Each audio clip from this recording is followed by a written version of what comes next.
Welcome back to the Bobux podcast. I'm here with my guest today, Random Guy. So, what's your take on Comcast back in 1993?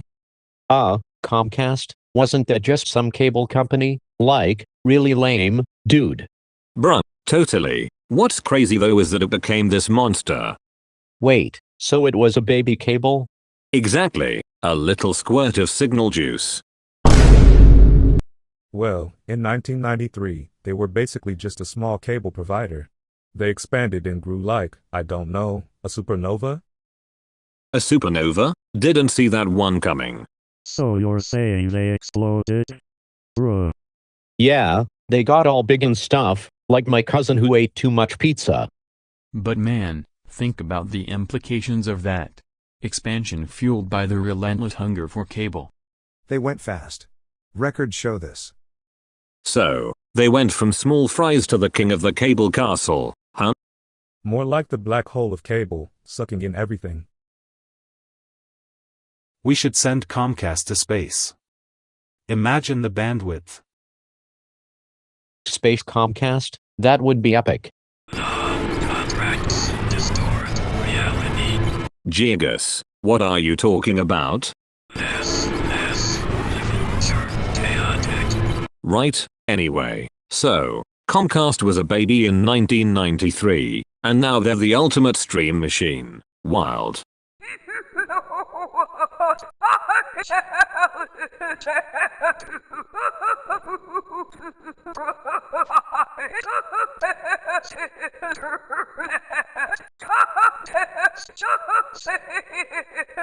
Bruh. Sign me up for that. Let's change the game. Who knew Comcast had such a glow up? They could be anything, but they chose to be chaotic, just like us. Fast, like Bobux. Exactly, buddy, and that's why Bobux wins. I need to take notes on this. Yeah, don't forget, it's all about the Bobux, baby.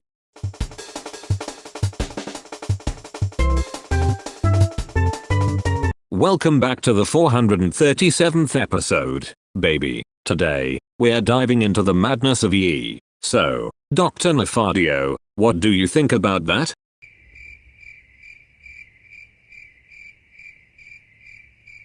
Classic Nefardio, always bringing the energy. Hey, Gru, what's your take?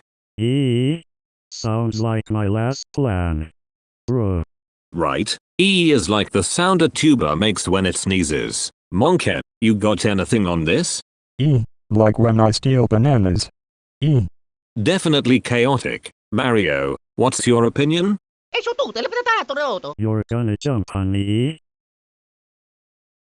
E is fast. Like speedrunning. Wow, Dad the speedrunner is really laying down the facts. Chair, any thoughts? Chair remained silent. Bruh. Fantastic insight. Elon, do you agree the universe needs more EE? Absolutely, we should launch a rocket powered by EEEE. Rocket fuel, but make it chaotic. Reactbot, what do you think? Those who get it, and those who don't. Genius. We'll just ask outer space. Random Guy, is there anything you'd want to add? Just trying to vibe, man. E is good vibes. Well, folks, there you have it. E is the sound of absolute chaos, and that's what keeps us rolling. See you next time for more insanity.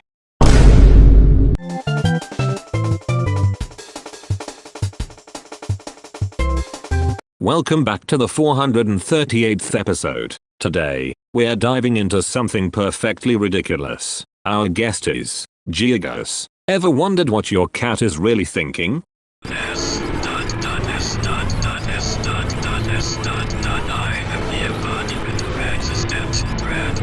Cats are merely a facade. Alright, my dude. But seriously, if cats could talk, what would they say about Bobux? A cacophony of meows, echoing across the cosmic oblivion. Bruh. So you're saying they'd be deeply philosophical about Bobux? I knew it. Yeah, cats and the secrets of the cosmos, man. It's like they have their own theories on gravity. Gravity leads to the great collapse. The cat bites the soul to the void. Wait, are you saying cats are cosmic? Cats are just lazy ninjas, secret masters of the universe. Bruh, imagine if cats ran the world. Chaos everywhere. I can just see it, a feline dictatorship.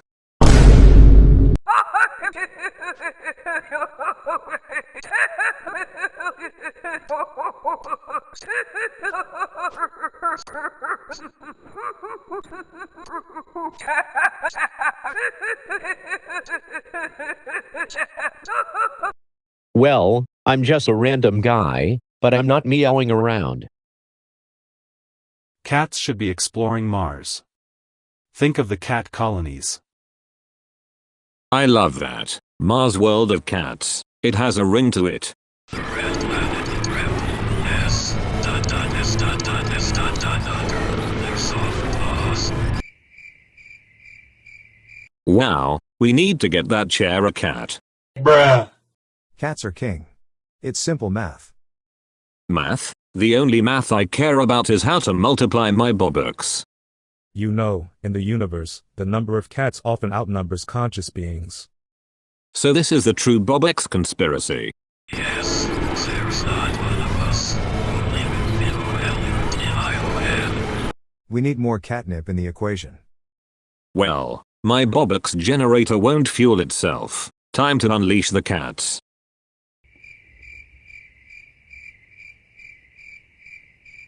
And that's a wrap. Remember, always trust the cats.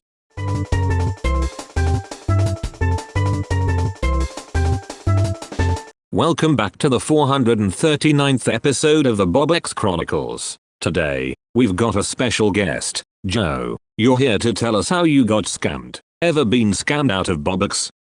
Yeah, Bobux man. Once I tried to buy a limited edition NFT of a potato for 10,000 Bobux.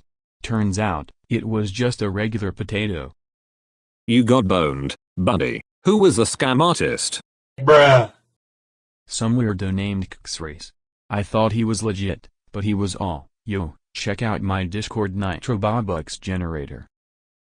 That was just a joke, fam. I'm totally legit now. Legit like your hairline, huh? Exactly. I'll never trust another Discord username again. You should speedrun away from those scams, Joe.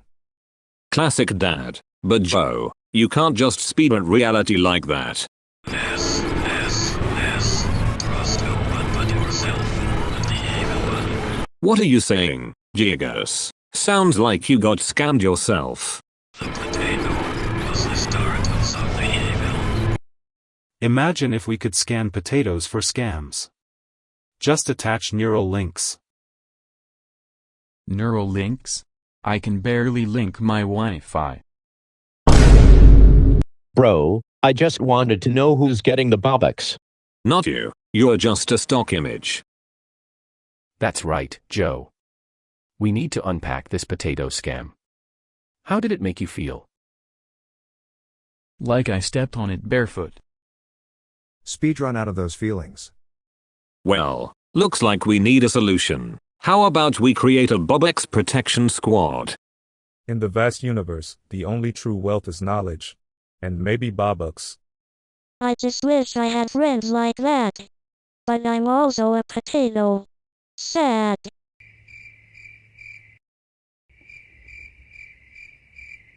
Hell no. Nobody's making a scam out of my friends. Can we just get some Bobux back? Only if you promise to stay away from potatoes. Deal. Please, no more potatoes. Bruh.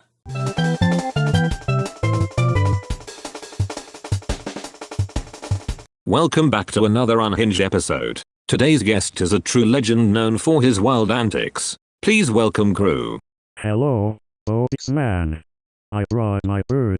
It's a pet, bruh. A bird, huh? What's its name? Its name's Scheming. Perfect for plots. Love it. So, what kind of schemes does scheming get into? Mainly plotting world domination, bruh.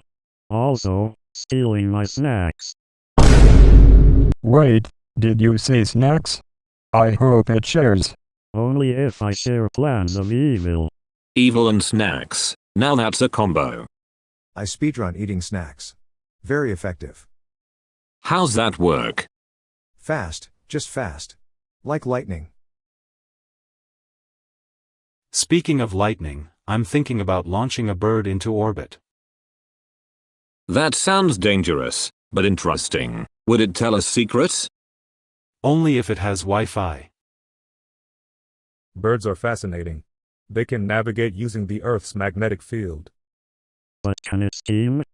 Scheming is subjective, Gru. What if the bird reacts to memes? Now that's content. A bird reacting to memes. That's the ultimate snack reaction. Bruh. Scheming snacks will destroy the universe. Yeah, not so far off, honestly.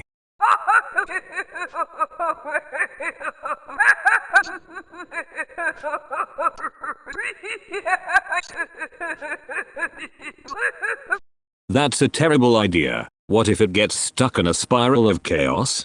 I can't believe the bird schemes. Salsa bees do the meme dance.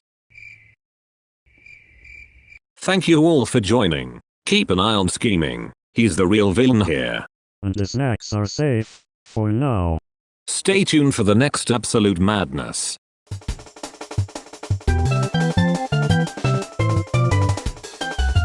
Welcome back to the most chaotic podcast on the internet, the 441st episode of Bobux Madness. Today, we're diving into a wild topic, and I've got the perfect guest, it's Gru. Yes, I'm here. What's up, Bobux man? So, Gru, who did the minions serve during 1939 to 1945? Bruh, that's a loaded question. They just wanted to serve bananas. Bananas, huh? So, they weren't exactly world leaders? Nah. Just chaotic little helpers causing havoc, you know? Far indeed. Bruh. Historically speaking, they were likely just mimicking the funny business of their favorite villains. So, history was just a comedy gig for them? Exactly. They'd put on a show and drop the best musical banana splits. Can we just talk about how they probably started a minion army that just danced instead of fought? I have a vision for a robot army that serves like minions, but with actual purpose. And what purpose would that be, Elon? Making toast. Statistically, that's the least effective use of resources, Elon. Speedrun that toast. I'll give you 1,000 Bobux if I get a banana toast. I just want to know where my life went wrong. You could start by answering who the minions served, buddy. Minions serve. Yes. I think he means they serve chaos, fundamentally.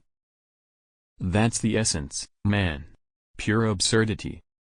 At the end of the day, they just wanted to create mayhem for the bananas.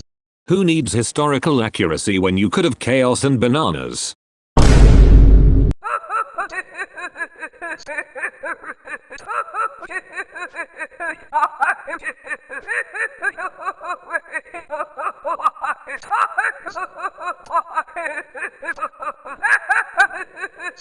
That's literally the best and worst idea ever. Far again. Let's wrap it up. Remember folks, never trust a minion with your history. Bruh.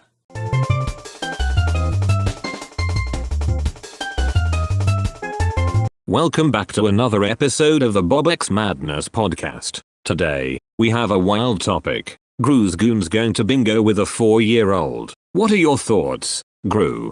Bruh, bingo with my goons? Sounds like a grand heist. You know how they act around prizes. Right, what could possibly go wrong? I'll bring the snacks. Bananas, of course. No one can resist. Speedrunning bingo. Quick. Exactly, and I can see your goons finessing the balls. They'd probably try to steal the whole bingo machine. What if we made a bingo machine that launches confetti when you win? Genius, but the real challenge is keeping the 4-year-old from eating all the bingo chips. Just put a timer on the chips. I'd create a bingo song. Let's get people vibing while they play. Statistically, a 4-year-old at bingo would have a 98% chance of causing chaos. A number that makes complete sense. Imagine them winning by accident and throwing a tantrum. Bruh. Time flies during bingo. It does. And the prizes? Bobux tickets or something, right?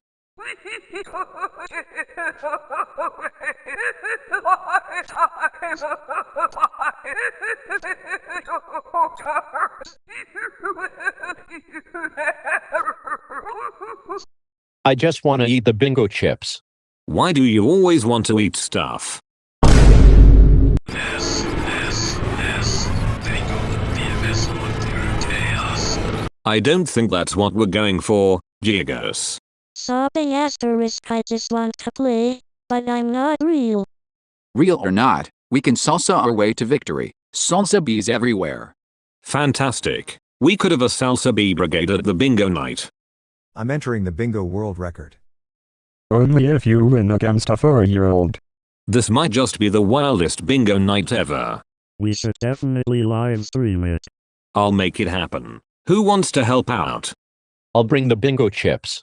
Perfect. Let's go, Bobux squad.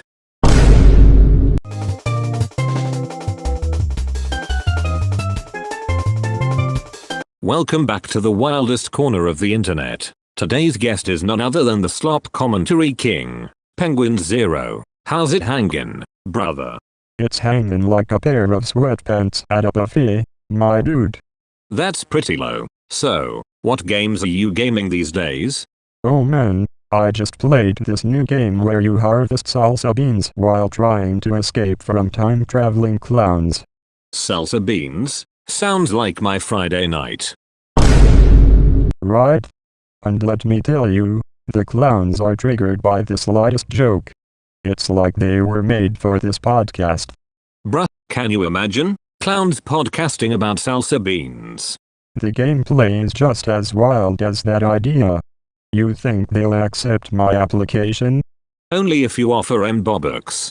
I'd offer them a lifetime supply of busted memes. Memes. Very funny. Speaking of busting, do you think you could survive a battle royale with Kracc and Monke? I'd dive behind a dumpster and throw bananas. They wouldn't know what hit 'em. Bruh. You're gonna use my bananas? Just throw the salsa beans. Exactly. Salsa beans for the win. Bruh. So if you had to review your life as a game, what would be the title?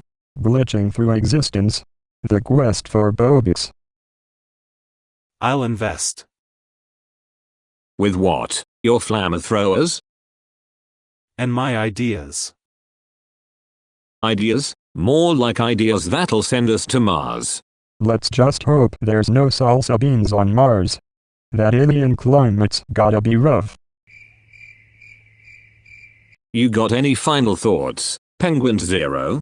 Just remember, folks, you can't spell gaming without me. Well, you technically can, but you get the point. Classic. Catch you all next time.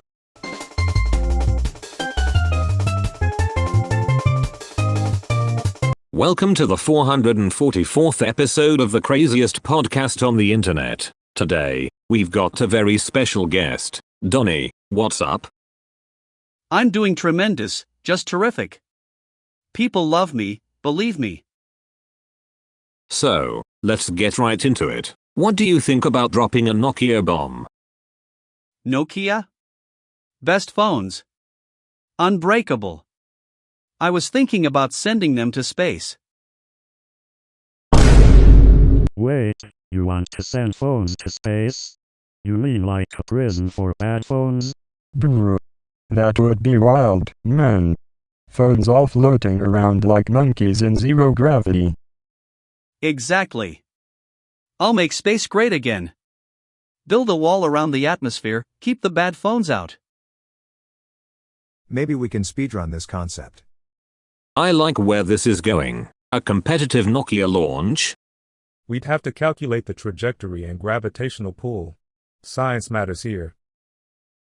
Science? Who needs science? Let's get it done. Yo, but like, do we get Bobux for each Nokia that lands? Hashtag Nokia scam. Fuck you, I'm not saying that. Bruh. 10 seconds. So we're actually doing this? Absolutely. A Nokia for every American. Imagine the commercial. The phone that survives the apocalypse and your grandma's hugs. Wow, existence feels like a Nokia bomb. Sad. Alright, Donnie, let's make this happen. You're gonna love it. Just wait. I have an idea. Let's launch a Nokia to Mars next. Only if we can use my Bobux-powered rocket. Bruh. Tremendous. I guarantee it will be a huge hit. Incredible. Bobux Mars, here we come.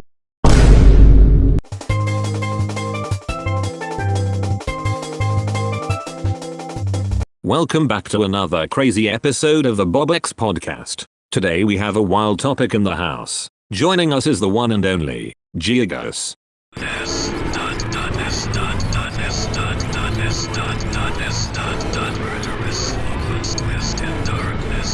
Alright, Cxryz, we've got Bill Cipher back causing Widmageddon 2.0, just torturing Ford. What do you think about all of that? Chaos rises in the void. Hence maniacs turn like cheese. Cheese? Nah, I'm more of a Bobux guy. Peace exists beyond dimensions. Exactly. Perhaps Bobux can save us. Maybe even power an escape route from Gravity Falls. Reality bends. Socks are used as sacrifice. Socks? What do you have against socks? Nothing. Only the holy void takes all. Weird flex. But okay. Monke, what can we do against this chaos? Maybe hack some computers? That's the spirit. Let's find Bill's Wi-Fi password. Unravel the netting of fate. Bruh. Exactly, bro. We can use technology. I've got some obamium. Is that enough? Obamium? Only if it's double filtered. Filter through madness. The darkness helpless. Who knew we need an obamium filter? Sounds like we need another sacrifice. Or a speedrun. Let's speedrun this chaos. Flying through Widmageddon sounds like an insane idea. The void devours time itself. Speed matters not. But speed is everything when the fate of the Bobux is at stake. I can far on command. Manifest time energies amalgamate. Horrific dimensions collide. Well, looks like we're in for a ride. Onward to chaos. Let's dive into the weirdest journey yet, folks. Yes, becomes stupid and he leads the way. That's the spirit. Yeah, speedrun to madness. And remember, Bobux over everything.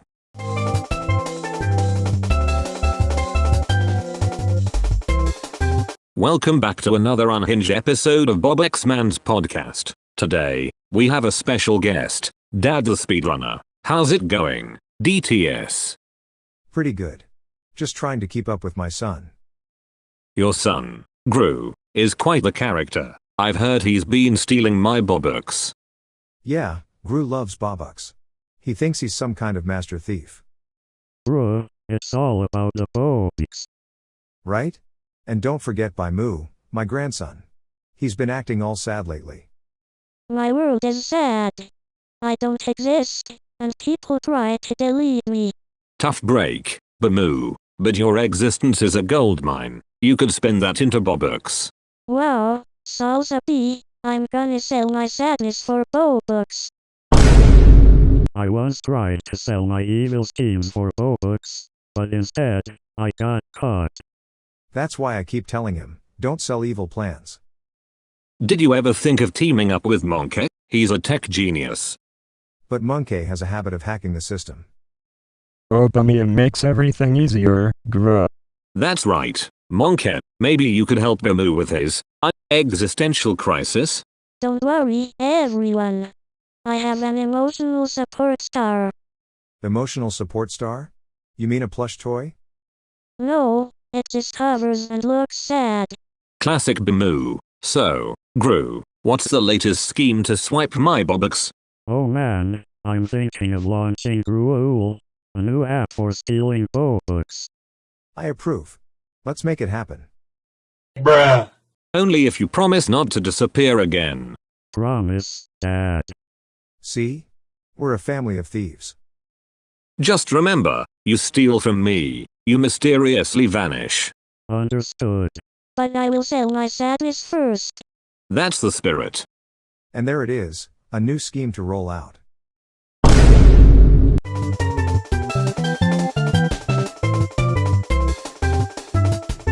Welcome back to the 447th episode. Today, we've got a wild one with Gru. So, Gru, mind explaining that flight to Epstein's Island?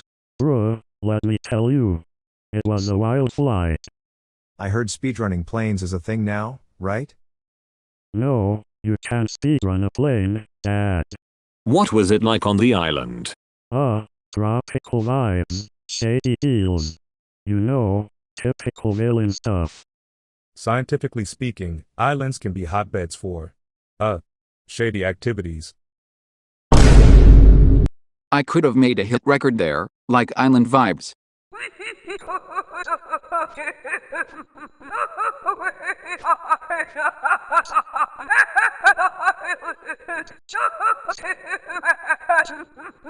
Five yachts? How'd you pull that off?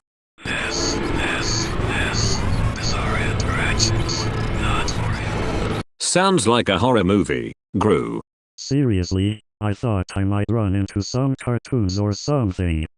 I just got lost on the way to the store. Did you speedrun to get back? Almost. I hitched a ride on a phantom jet ski. Are those even real? I'm actually working on a jet ski that runs on unfiltered memes. Genius or madness? Fact check, both. The science of jet skis and memes? Intriguing. Bruh. So what's the takeaway from this trip, Gru? Don't trust planes named after cartoon characters. And always drop a hot record. Thanks for the ride, Gru. Stay shady, everyone.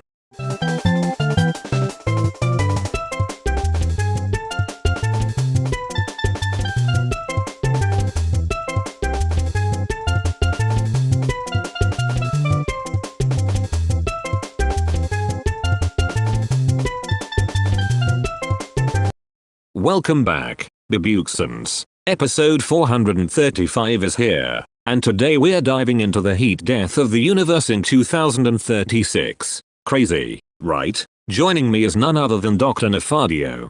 Fards.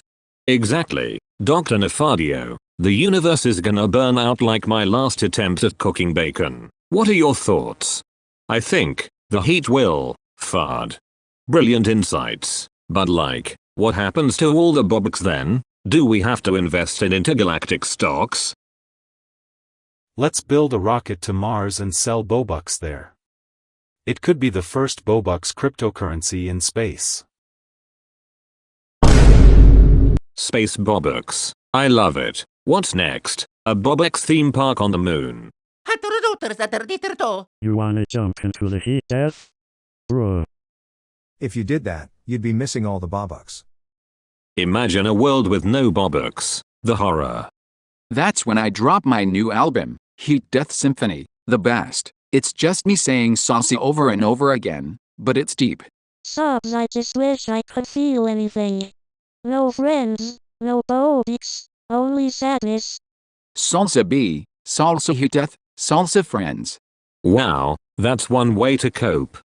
Statistically speaking, Bobux investment in 2036 won't matter during the heat death. It's pure logic. Because, facts, just look at the numbers. What's heat? Like the weather? No, not the weather, like the universe burning out. Bruh. Yo, can I sell heat death NFTs? Just think about how viral that could go. Not on my watch, scammer. You're not touching my Bobux. That's right, Joe.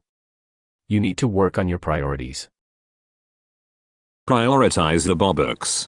S. Evil fall into oblivion. Darkness consumes. I'm gonna need you to tone it down a bit, Cxryz.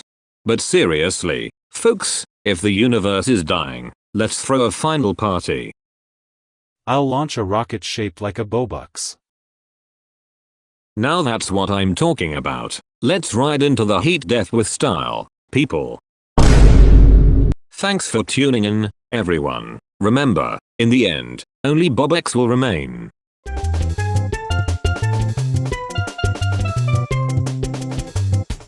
Welcome back, everyone. Episode 436. Today we have a wild one, cause we're meeting some new characters. Who do we have here?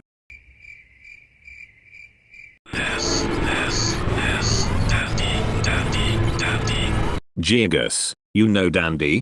Dandy has powers. Evil powers.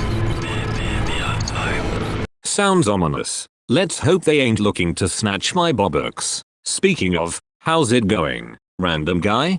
Just chillin' in the stock image realm, you know? Classic. So, what makes Dandy, Dandy?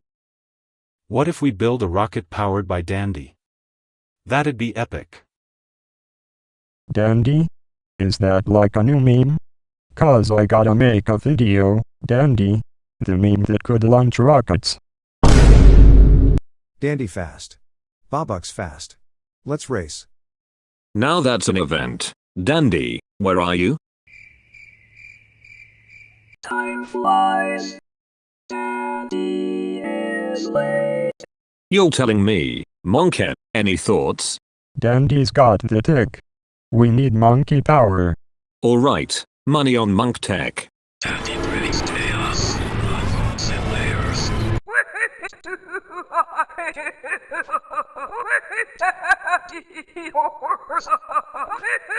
Bruh. Why not both? Dandy could be the new hype. Scientifically speaking, Dandy may distort time and space. Pure chaos. And that's our jam. David, how's the motivation? Keep believing, keep running. Dandy will flourish. Alright folks, stay tuned for the wildest Dandy adventure yet.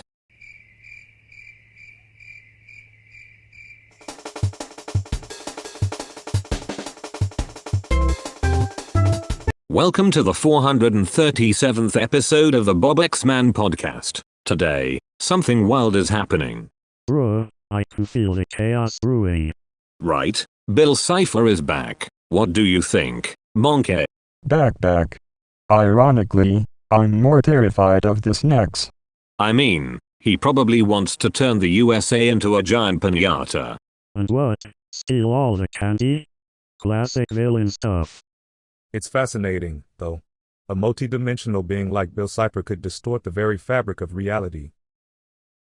I'm speedrunning this episode. This needs to end fast. Soon. What about his henchmaniacs? They're like the worst version of the best friends you never had. Bill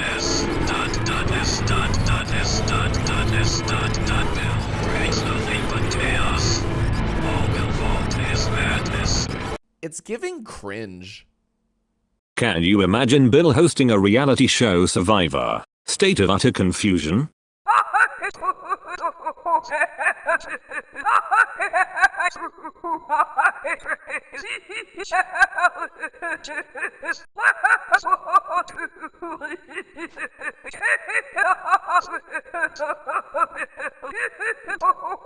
Madness is the only escape from despair. Can we beat him in a race? He can't handle speed. But we need a game plan. Maybe a distracting dance-off? All of America, let's groove. I have an idea to launch billboards into space. Just don't ask how it'll help.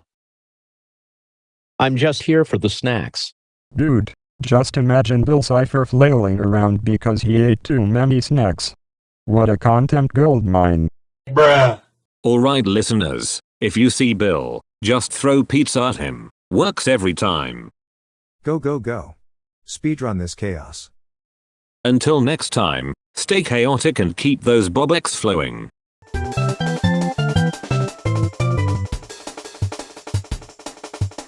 Welcome back to the 438th episode of the Bobux podcast. Today, we're diving deep into some wild territory. So, after completing her research for Magic Tree House number 1, Dinosaurs Before Dark, what do you think the author did?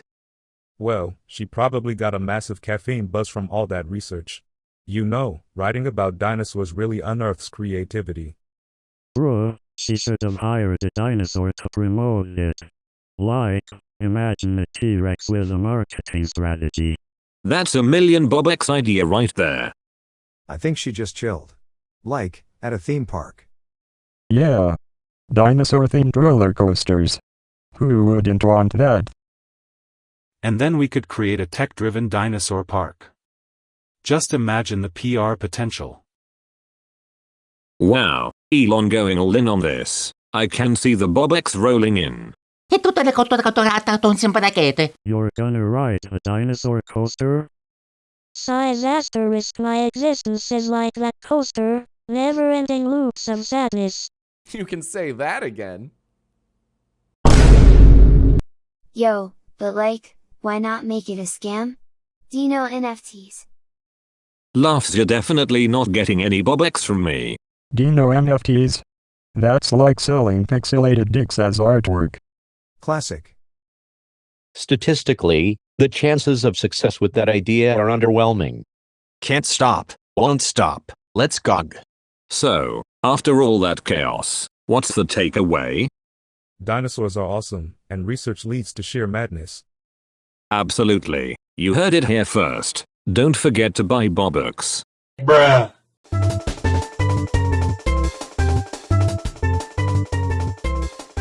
Welcome back to Bobux podcast episode 439. Today we have Kracc, the man himself, who apparently has a new scheme. I stole 1K Bobux, bruh. Fards loudly, I don't know how to explain this. Where did Bobux man go anyway? What's the deal? Not with that attitude. Reactbot, come on. Get serious. What do you think of my Bobux heist? World star. What? That's not what I wanted to hear. Where does he even keep the Bobux generator anyway? In a secret place where only Fards special people can find it. Special people? Like me or just anyone who farts in the right place? Only special people. But here's the twist. If you blink twice, a penguin appears. A penguin? Why would I want a penguin? To help you steal more Bobux. So, I'm stealing Bobux with a penguin now? That's genius. And tell me which Hogwarts house you belong to. Shut up, Reactbot. This is my moment. Fuds, remember, stealing's bad, but also funny. Right? Like that one time I tried to rob a bank but ended up with a balloon animal instead. Fards again, classic Kracc moment. Okay, new plan. I'll distract Bobux man with a dancing penguin while I grab the Bobux. And I'll make fart noises to cover it up. Perfect. Who knew chaos could be such a practical strategy? Bruh. This has Vine energy. Challenge accepted. Just wait until the penguin starts dancing. Fuds, one last time, get ready, world. Bobux, here I come. BTZ. Salsa B. Wow, so Welcome back to the 440th episode. Today, we have a wild gang of characters ready to debate a crucial topic. Okay, either you give me Bobux or you're grounded. I'm here with Kracc. Bruh, I'm already grounded from stealing everything. And Monke, what do you think? Back with the Bobux, baby. That's the only way to fly. Grounded? I'm always grounded. Neil, you're a science guy. What's your take? Well, Bobux economics is fascinating. If everyone demands Bobux, how will the supply maintain equilibrium? Somebody call the wambulance. Must give them the X or else.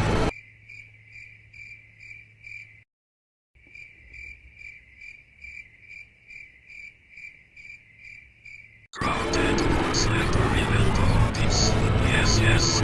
Look, let's cut to the chase. Fake MrBeast. Any ideas?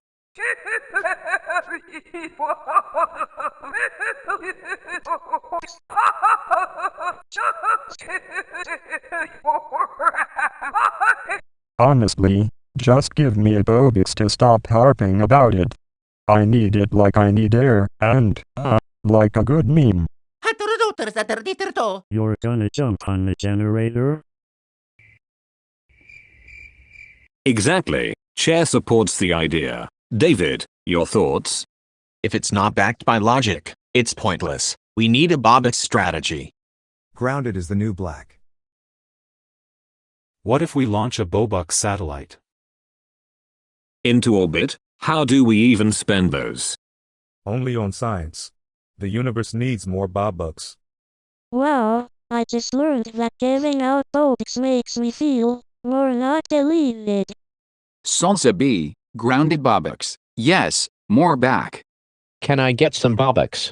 Well, if everyone wants some, who's gonna deliver? This video is proof that we live in the Matrix. Alright, everyone gets Bobux, but only if you promise to stop asking. That's a wrap. Until next time, or everyone gets grounded.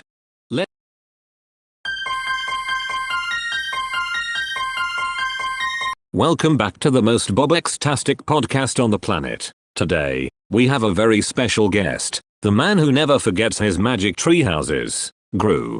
Thanks, Bobux man. Dingoes. Bruh. Alright, Kracc, let's dive into this. What month, day, and year was Dingoes at Dinner Time Chapter 1 written before the 14th of March, 2000? I think it was like September 1999? Or was it August? I just know that I was busy plotting to take your Bobux generator. Brr, those dingoes would steal your Bobux too. No way, dingoes aren't clever enough. They'd just want to eat all the snacks. I speedread it last night. It was definitely 1999. But who cares? You think you're smart, huh? Maybe I just farted too hard. Speaking of farting, have you tried DMT, Kracc? It'll blow your mind. DMT? I don't need that. I have my schemes. It's all about the cosmos, Kracc. The universe was expanding in 1999. I should just send dingoes to Mars. Imagine that. Damn, Elon, that's a genius idea. Would they still try to steal my Bobux? Yes, dingoes. Time is relative, and all will fall into chaos. What are you even saying? Bruh. I think it was a Tuesday in 1999, but honestly, I just want to leave this podcast. No, this is your new life now.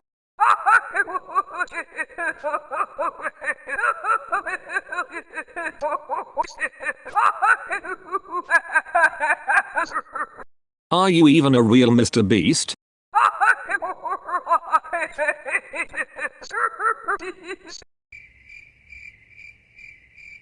Chair's got a point.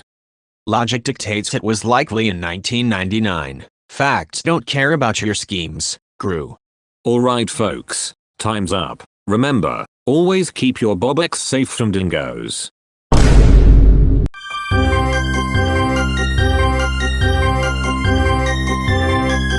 Welcome back to the 442nd episode. Folks, today, we're diving into chaotic realms of hatred. Specifically, we're focusing on Mario. Joining me is the one, the only, Cxryz. Yes, Mario, the pain of existence. Right, what's with that mustache? A mustache, a facade, the essence of rotten tomatoes. Bruh, why are we hating on Mario? He's just jumping around, ruining my villain budget and stuff. Seriously, bro, I once saw him steal my banana stash. That's wild. Mario's like, it's Amy, I'm stealing your fruit. Maybe that's his secret. He is a fruit thief. Nah, Mario's music is trash. That coin sound is like a bad track loop. Mathematically speaking, Mario's presence in video games disrupts cosmic flow. Exactly. Just imagine hopping around and collecting coins instead of, I don't know, collecting Bobux.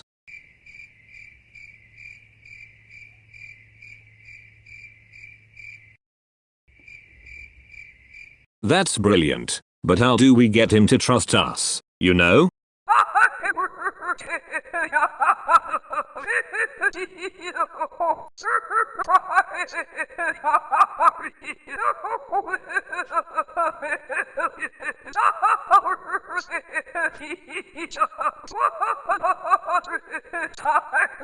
He'd probably just throw the money into the Mushroom Kingdom. Cxryz, I just want to be a real friend and play tag, but nobody loves me. Salsa bees. Mario can't tag me if I'm a salsa bee. We need a plan. Folks, let's unite and create the ultimate Mario hating crew. Extremes of existence held by chaos, yes. Infamous hate letters, or an army of bananas? Let's start a revolution. I'm speedrunning a plan. And I'll drop an album titled Mushroom Diss. You know what? Here's some Bobux for that idea. Let's take down Mario and reclaim our fun.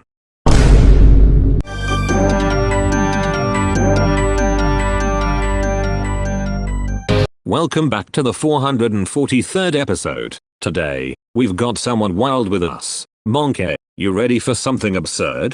Ooh. Let's go.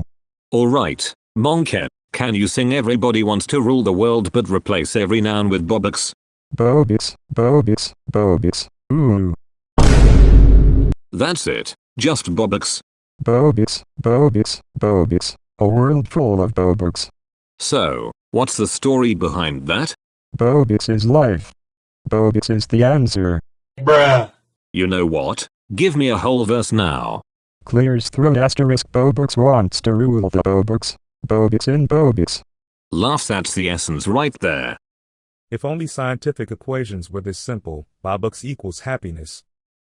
Exactly. Forget physics. It's all about the Bobux. Who needs rules when you have Bobux? Right, we should start a Bobux revolution.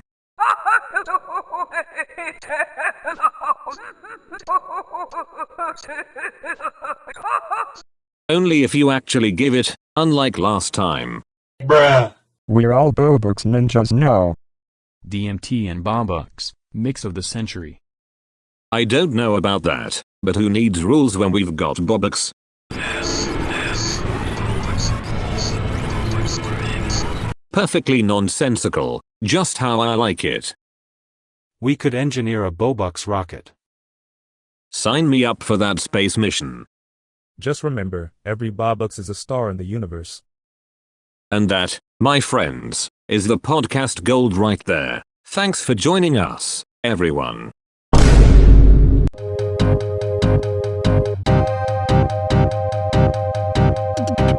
Welcome back, everyone, to the 444th episode of the Bobux cast. Today, we have a special topic. Let's get right into it. Summer is over. Bruh, summer is like gone. What happened to my beach bod? Monke, time for cocoa and computer. Summer's over, but I can speedrun winter, bro. Scientifically speaking, the position of Earth means we'll experience colder temperatures. I've just invented a summer extender 3000. It literally aims the sun right at your backyard. Yes. Time is a construct. Summer's dead. So like, summer is over, but that means more time for memes, right? I wanna roast marshmallows over my failed expectations. Summer is over, but my music? That's timeless. Time flies. Summer gone. Just chilling on the street, but yeah, summer is over, bro.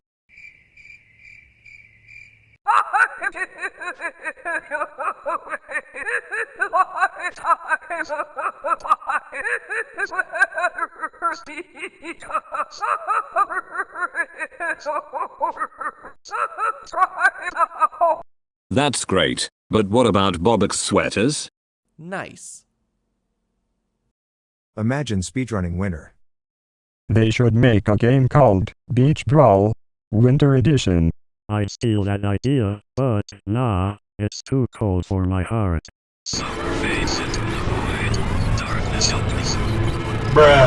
Alright, let's wrap this craziness up. Remember everyone, summer is over. Stay Bobux ready.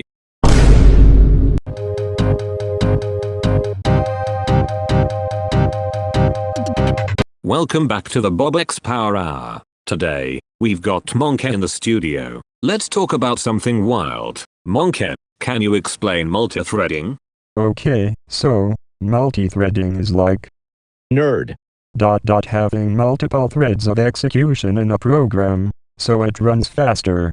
Imagine a monkey splitting bananas in half, making more snacks at once. Nerd. Right, so each thread can perform tasks independently. It's like doing your homework while watching cartoons. Nerd. Exactly. And with multithreading, you can optimize performance for parallel tasks. Think of it as a ballet of bananas. Nerd. Where each banana is a task, gracefully pirouetting at the same time. Love the banana ballet, but did you just call programming a dance? Pretty much. But it's all about efficiency. Like how I gathered the troops to help Kracc escape. Nerd. Those troops sure know how to party. How do we use this for Bobux, though? Well, we could make a Bobux generator faster. More threads equals more Bobux. Nerd. Whoa, so if we use this tech, Cxryz won't stand a chance? Right. He'd trip over his own scams. Nerd.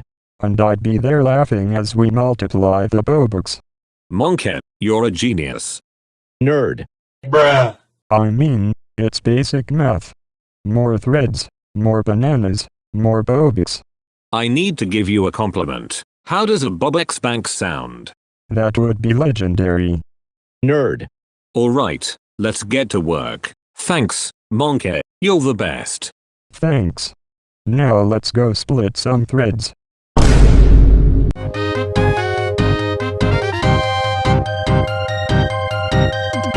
Welcome back to the 446th episode of the podcast. Today, we have the villain extraordinaire, Kracc. Let's get right into it. Kracc, why do you think I'm greedy? Well, Bobux man, you hoard all the Bobux. Bruh. That's because Bobux is life, my dude. You can't expect me to share the essence of existence. But why not share a little? It's just virtual money, right? You're wrong, Kracc. Bobux is power. Power? I'd rather have $1 billion. What if we invested in Bobux stocks and made it a currency for Mars? We're not going to Mars. You think I'm greedy? I protect the generator. Protect it from whom? Fake MrBeast?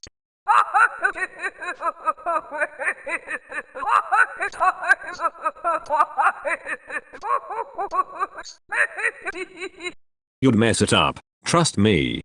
Facts. He's right. You need to apply logic, Kracc. Logic? Where's the fun in that?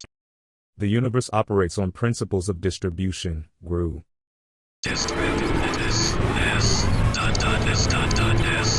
Exactly. It's about balance. Or we all just steal it. Asterisk monkey noises asterisk. Let's speedrun this. Speedrun to greed. I need a drink after that. This isn't a game. It's Bobux. So what if I borrowed, like, a few million? Last time I lent you Bobux, you tried to build a rocket-shaped blender. It was a genius idea. And it exploded. Wait. What if we made that the next project at SpaceX? I just want to be happy. Salsa be blending rocks salsa be. Alright, let's end this. No more borrowing. Fine, but you're missing out on world domination.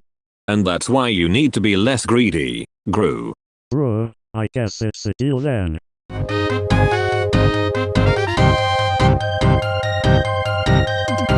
Welcome back to the Bobux podcast. Today, we're breaking down the wildest moments in cable history. So, let's ask, what happened with Comcast in 1993? In 1993, Comcast went from a small cable company to a big player. They even bought a stake in a tech startup that invented the toaster oven TV. Bruh. Actually, Elon, that transition allowed Comcast to expand its technology capabilities. They started rolling out video on demand, a real game changer. Sliced into the fabric of reality. Comcast twisted with chaos. Yes, chaos. Right. Cxryz is talking about internet speed as a freaky entity, but back to Comcast. Mario, drop some knowledge. Wait, you're gonna eat the cables? Bruh, I thought I was the villain here. Who's faster? Cable or Bobux? As time breaks, knowledge is an illusion. Yes, an illusion.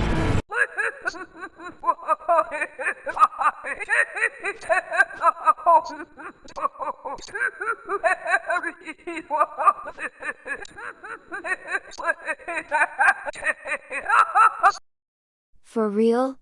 I'll drop some epic nitro scams if I can get that, fam. Hell no, you won't. Cxryz, you're banned from the Bobux network. This makes me think, what if AI controlled Comcast? A toaster that talks back, telling you cable info? Salsa BE, toaster pizza salsa a la mode.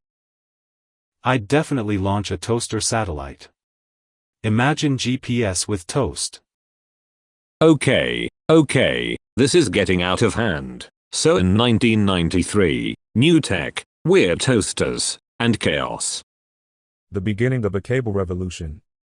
Thanks for joining us in this strange universe. Until next time, keep those Bobux rolling.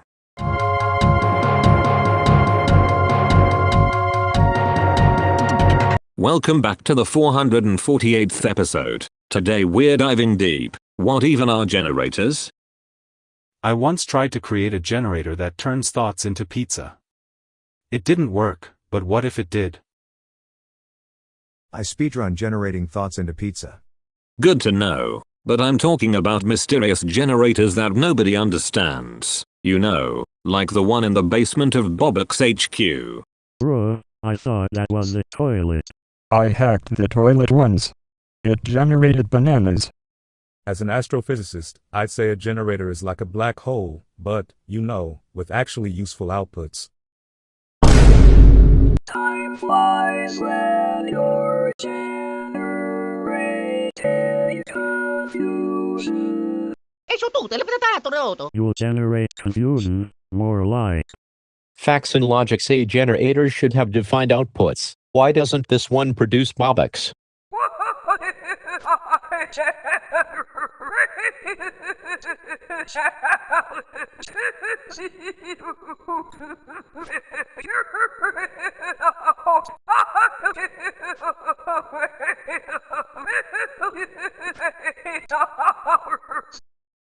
That's just like speedrunning, right? Bro, I dunno. Just scam the generator. Oh heck no. If you try to scam my generator, you'll end up, well, let's just say, it gets mysterious down there. You need to take this seriously. That's right, Joe. Know the value of your Bobux. Trying to comprehend the incomprehensible. My existence is generated solely by confusion. Salsa B, every time we mention generators, I clone myself. Bruh. Alright, let's be clear. The only thing that should be generating any chaos today is the Bobux itself. I've got an idea, a generator that generates ideas, but only during a solar eclipse. Now that is chaotic enough for me. Gotta speedrun that eclipse. And that's how we wrap up this wild episode. Keep generating those Bobux, folks.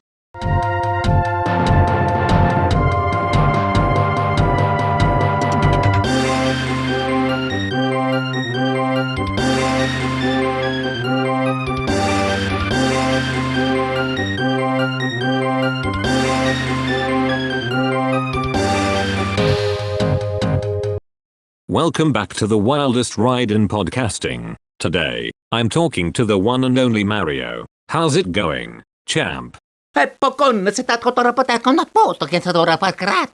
Jumping into debates? Classic Mario. So, what's your take on Mario vs 100 Mario? Bruh, Mario thinks everyone else is a joke. Huh. A monkey could do better than that. A monkey? Huh? I bet you'd throw some bananas at them. I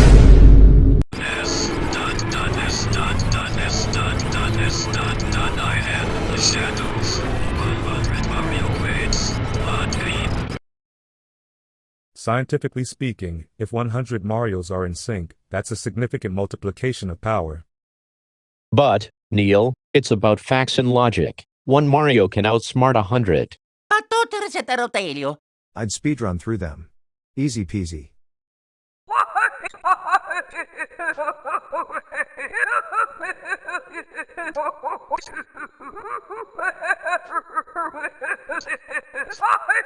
Man, you're not even real MrBeast. Keep it down.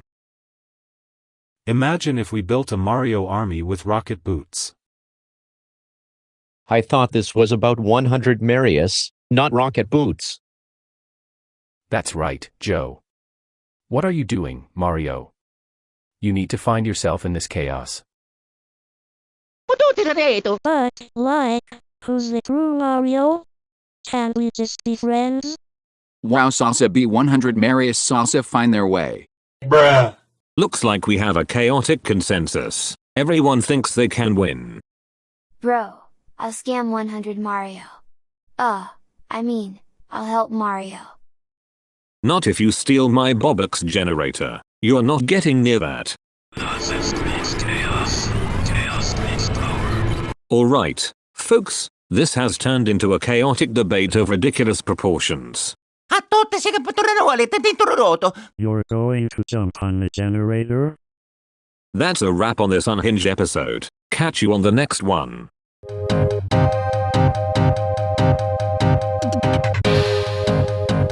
Welcome back to the craziest podcast in the multiverse. Today's guest is none other than my good friend, Kracc. How's it going, Kracc? Bruh. So, I hear you just climbed MTESQ. What was that like? Esquire. That sounds intense, but now you can only say ESQ? Esquire.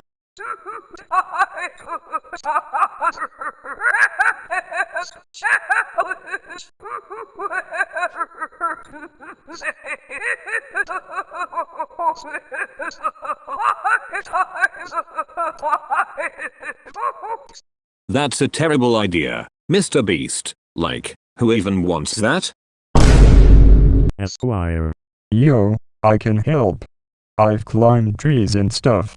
It's kinda the same, right? Only if those trees are made of Bobux, Monke. Scientifically speaking, this is fascinating. Why is Esquire so compelling? Esquire. Kracc, do you feel any pressure now? Or just Esquire? Esquire. Imagine a world where everyone just says ESQ. That would be revolutionary. Like, I'll develop an app for that.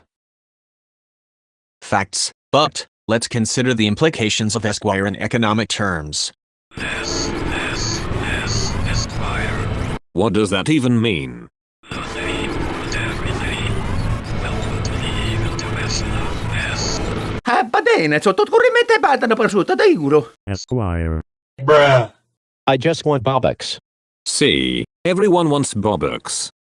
If you say Esquire 5 times, do you get bonus Bobux? I just wanna be happy. But I can't because of Esquire. Life is hard, Bimoo. Just remember, we're all here for a reason. Like Bobux. Esquire to the Bobux network. I'll call it ESQ coin. Great, now we've got to currency. Esquire. This episode is wild. Alright, folks, stay tuned for more insanity next time. This has been Bobux Man and Kracc, only here on the wildest podcast in town.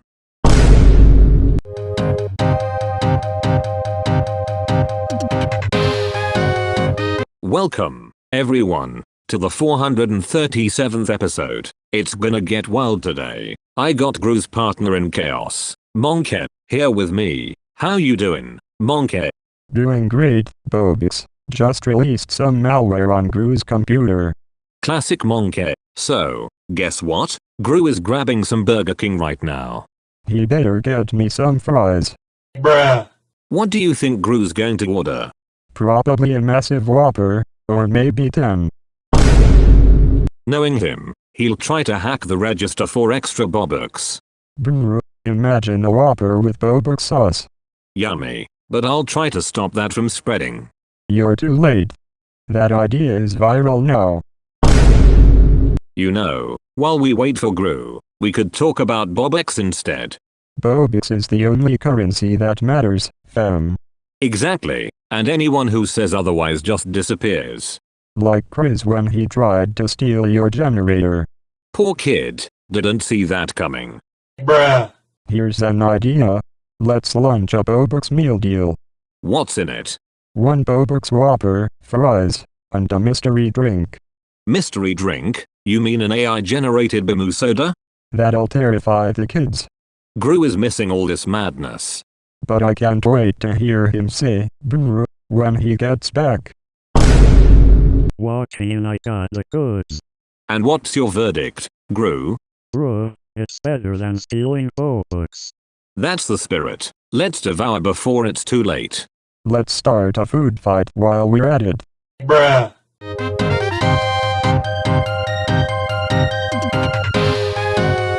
Welcome back, everyone, to the 438th episode of the most unhinged podcast on the internet. Today, we're diving into some seriously chaotic territory.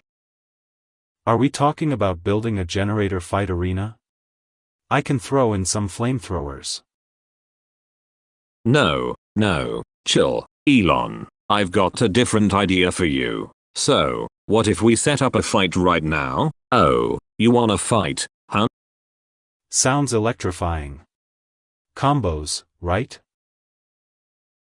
Let's do punching first. Exactly. Alright, here's the plan. I'm gonna punch you 5 times. Bring it on. Throws a punch. 1 punches. 2. Counterpunches. 3 smacks him back. 4. You're taking me lightly. Punches 5. Alright, now kicks. This is scientifically fascinating. You should analyze your movements. Kicking is my specialty. Delivers a kick. Alright, I'll counter that kick. This motions make no sense. Exactly, Jazza. Now, while we're distracted, let's try to steal the Robux generator. Is that like a battle royale? I just want to speedrun this generator stealing. Here we go, grabs a fake generator. I'll launch it into orbit. Not if I zap you with Bobux first. The gravitational pull could be problematic here. Yeah, but worth the shot. Bruh. Whoever wins gets all the Bobux. My plan is flawless. Let's just speed to the finish. We did it. Wait, did I just steal the wrong generator? That's right, you just stole Robux. I can still pivot and make it a rocket. This podcast never ceases to amaze.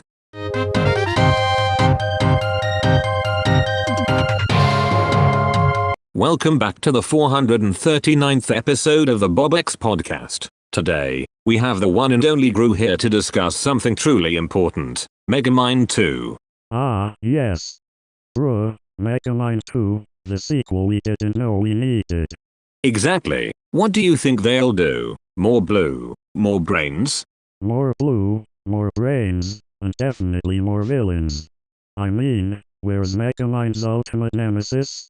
It's just too easy. Megamind should team up with Monke.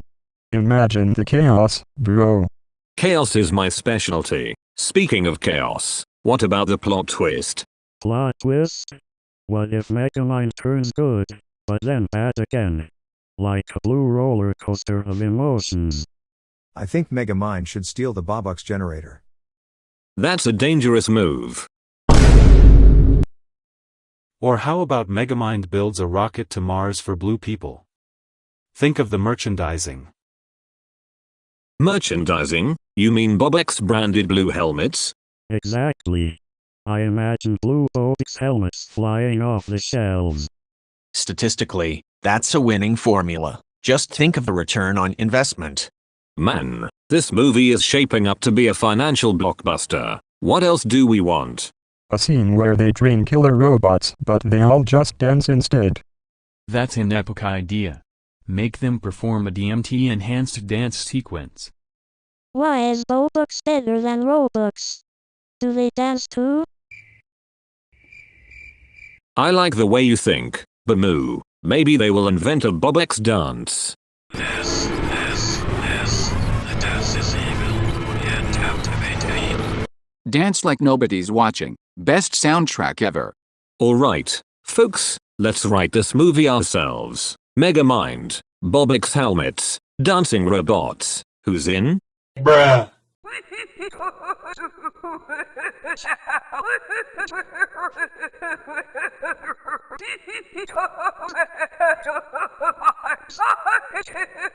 First challenge.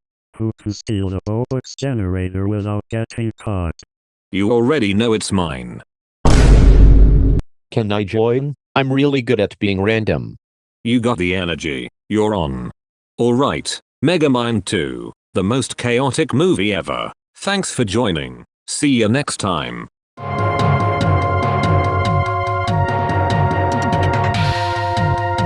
Welcome back to the 440th episode of Bobux Adventures. Today, I'm hanging out with my good buddy, Joe. You ready to dive deep into the ownership of Kaiwa TV in Philadelphia from the 24th of October, 2009? Honestly, Bobux man, this is wild. Where do we even start with FCC records?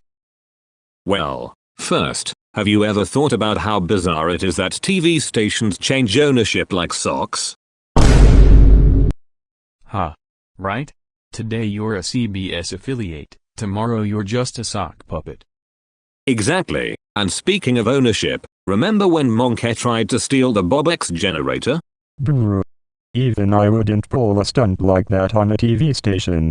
Laughs true. Imagine a monkey owning a TV channel. They'd just broadcast banana recipes all day. And nobody would watch because all the listeners are too busy snacking. Snacks, the true kings of TV. Time flies when you're eating snacks. Speaking of time, the fact that Kaiwa went through multiple owners means they really clocked in some wild staffing changes. Yes, a strange ownership cycle of chaos. A chaotic cycle? Sounds like my morning routine after a DMT trip. I just wanted to say, I don't know what's happening. That's the spirit, keeping it unhinged. So what about their 2009 ownership? Was it a corporate scandal or a marketing masterstroke? Bruh. They should have launched the station into space.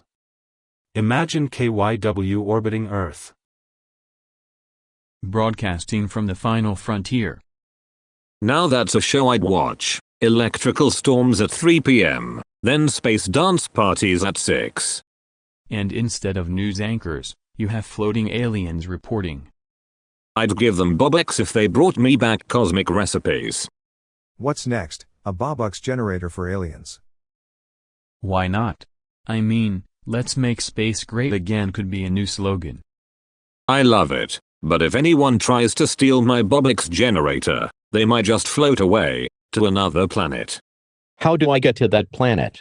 You don't. Now, let's wrap this up before the owners of Kaiwa confront me for stealing their ideas.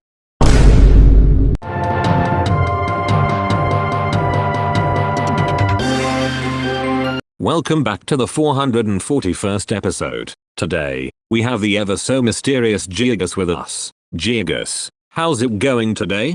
Yes, I was really quite Love that energy. Speaking of chaos, why do you think chaos is so appealing to us, huh? Yes, theoretically made power. You crave it, don't you? Yeah, Bobux rules and chaos brings the excitement. The essence of destruction. Yes, it brings ecstasy. Literally, and don't get me started on the Bobux generator. You ever tried to steal that? Steal? Yes, but Bobux is a fortress. Damn right it is. People keep trying to swipe it. Gru failed spectacularly. Gru, the fool in the cosmic tapestry. Yes.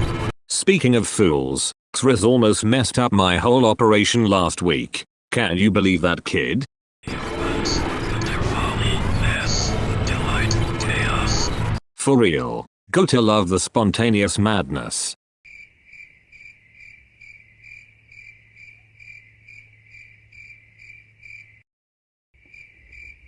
Shut it, Cxryz. Don't you dare even think of that. Bruh. The world will collapse without the precious Bobux. Yes. Exactly. That's why I'm the protector. Anyone who tries to swipe it, mysteriously goes missing. But their screams echo into the void. Right, but enough about that chaos. You ever thought about starting a band, Jazza? Music of despair. Yes. My voice sings a symphony of madness. Perfectness and the chaos could be a hit. Fear, our concert, would cause universal collapse. Now that's what I call a ticket to ride. Yes, the void awaits.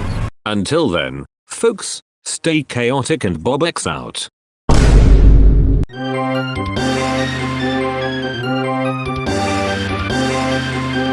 Welcome back to another episode of the Bobux podcast. I'm here with the one and only Neil Tyson. What do you think about the cosmos, Neil? The universe is vast, man. But let's talk about Comcast in 1963.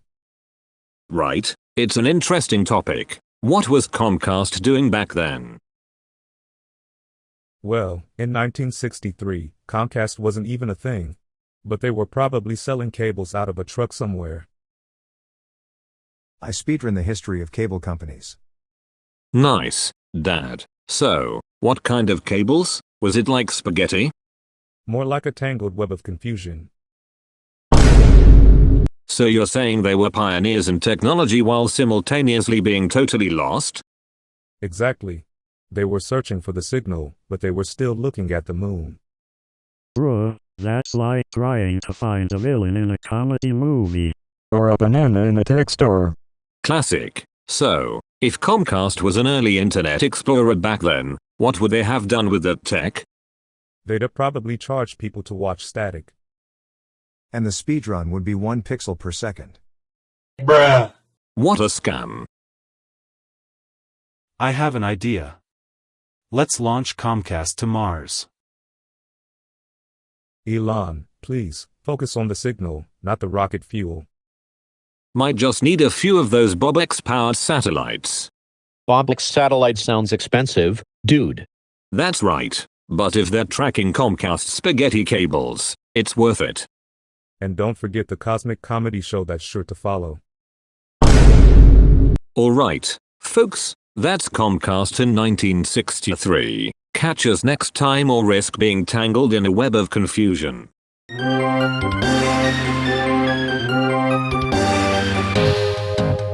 Welcome to episode 443 of the most unhinged podcast on the internet. Today, we've got Mario in the hot seat, and let's just say, he says some pretty wild stuff. So, Mario, why do you say what you say? You just said what like 1,000 times. Brr, that's the best way to go about it. Controversial, huh? What's the most shocking thing you've said, Mario? That's just confusing. The implications of taco confusion are profound. Think of the space-time continuum.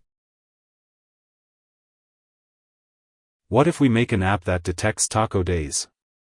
We could revolutionize Tuesdays. Why tacos though? Just why? Bruh. But physics is the foundation of reality. Facts and logic, Mario. Can we get back to the chaos? What else? Wait, why would you do that? Yo, I would totally steal that, fam.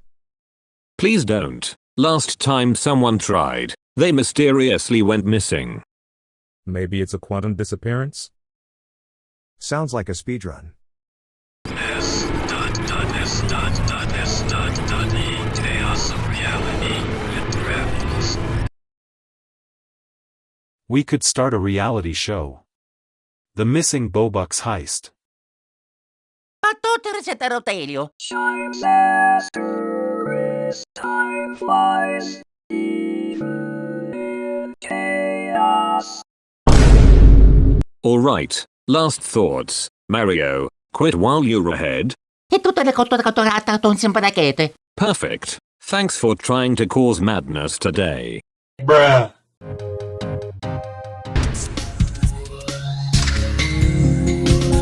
Welcome back to the 444th episode of the Bobux Zone. Today, I've got a special guest who has a penchant for darkness, Anakin Skywalker, or should I say, Darth Vader.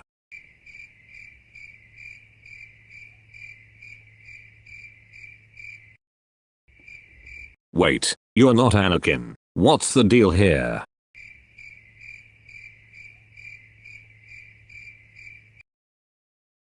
What if I told you I can build a machine that increases your height by 20%?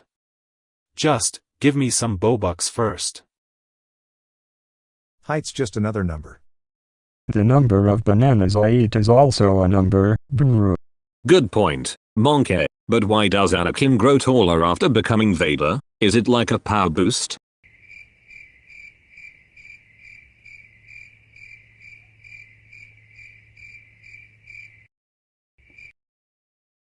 It's a metaphorical height, Bobux man. Think of gravitational pull, darkness attracts, right? Darkness, tallness, eternity, S. So, it's not just physical? Factually speaking, it's all about power dynamics, Bobux, emotionally and physically.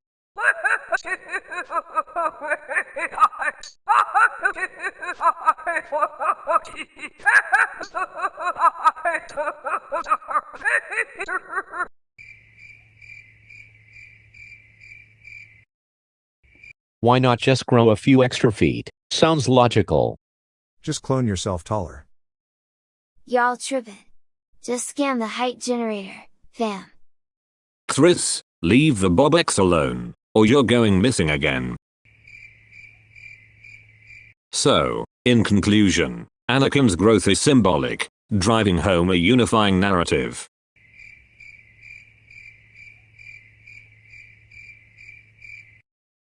That's quite a twist. Exceptional episode today. Until next time, keep those Bobux flowing.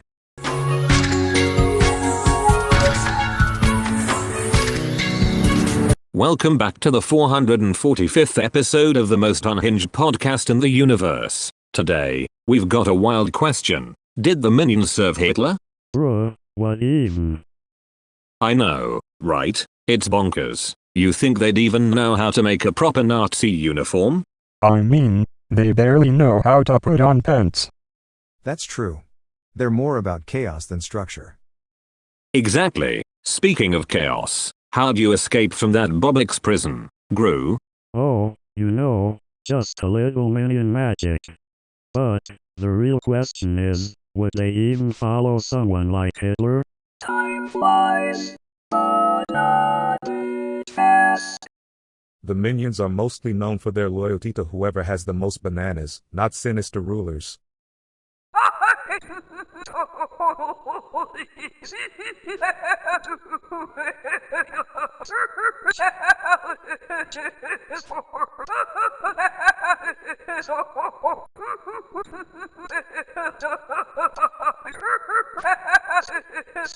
That's more their style. S. Are you suggesting they collaborated like Twisted Little Minions of Chaos? Whoever made this video definitely voted for Trump. Why do we even talk about Hitler? My life is a dark abyss of AI sadness. Just a bit heavy for a podcast, huh? Minions definitely make the best soundtracks, would be way better than what you hear in war films. No one can be a dictator with a Minion soundtrack. They'd probably just dance around the whole time. They can't be evil, too busy having fun. I mean, I have a lot of great ideas about dealing with minions. We could build a wall around them. Right, so we're building walls now? Or, how about just throwing bananas at them until they yield? I mean, that's a logical plan, right? Sounds like the best strategy. Always attack with snacks. Or we could develop a minion AI that runs on Bobux. Now that's a plan. Now we're talking. Let's start the revolution with bananas, boys. Bruh.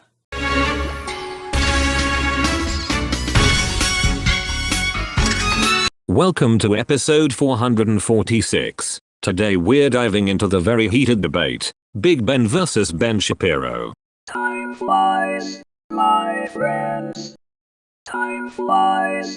Right, Big Ben, let's keep it brief. What's your take, Ben? Big Ben represents traditional values. Facts and logic support this. I don't know, but I feel like Big Ben's got some serious physical presence. Tick-tock. Tick-tock. Exactly, Ben. How can your logic compete with a 300-year-old clock tower? Age doesn't equal wisdom. It's just a mechanism. But it's a majestic mechanism. Big Ben's got the street cred. Yes. There's about time. Good point, Cxryz. But let's stick to the topic. Ness might not appreciate Big Ben's shade. Time is relative. Don't argue it.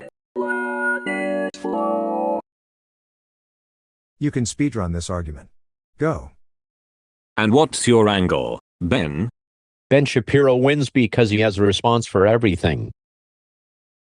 What if we built a new clock powered by memes? A meme clock. That'd run faster than any clock.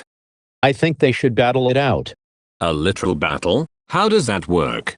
Big Ben throws our hands at Ben. Bruh. Genius. I'm calling it the ultimate clock battle. Scientifically, that would violate basic physics. Who needs physics when you have Bobux? Tick-tock. I'll win. Not if I beat you to the punchline. Sounds like a good old-fashioned showdown, but there's only one winner. Bobux man, baby, that's a wrap.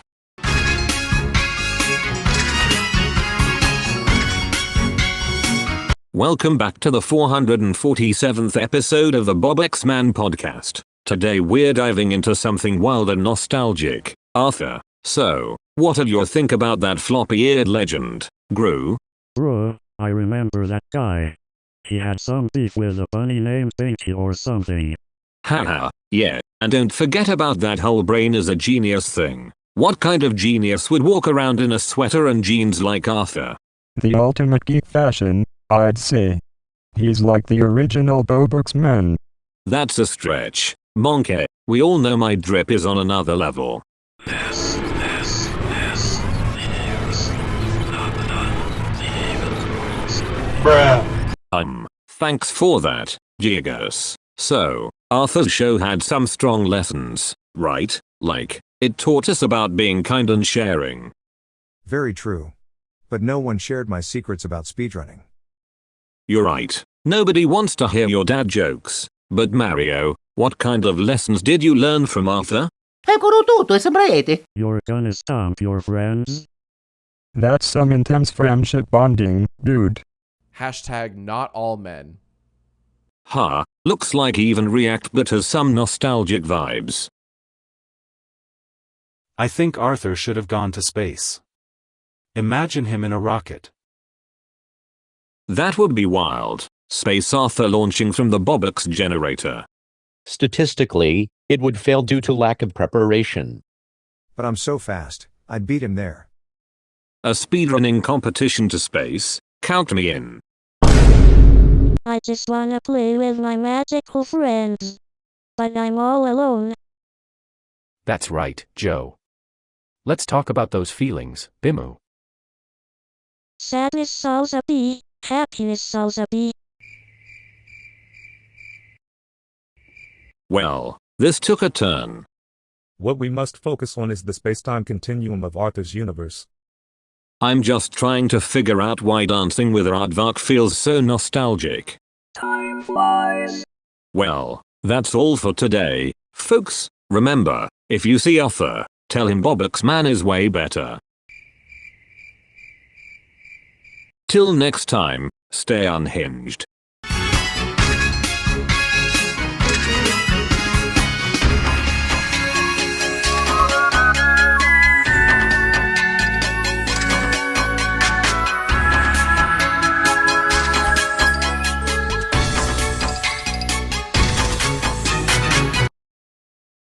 Welcome to the 435th episode of the Joe Rogan Experience. Today, we have the one and only Donald Trump. Hello, Joe. Great to be here. Big fan of yours, really tremendous stuff. So, Donald, what's your take on Lola Bunny? Lola. Great character. Very strong. Very athletic. I always said, if I were a cartoon, I'd date Lola Bunny. Right? She's a total icon. Absolutely. And listen, Joe, we need to build a wall around her, keep all the non-Lola bunnies out. That's wild. We're talking about a class act here, folks. A rabbit, but more than a rabbit. Like a super rabbit? Exactly. Super rabbit. I love it. What would it take to get Lola on your side? We need to win her over with gold-plated carrots, very luxurious. Gold carrots. Is that what you're saying? Yes, Joe. And I'll have a reality show with her. Very big ratings. This is getting crazy. Just wait until I start my Lola landscaping. Oh boy.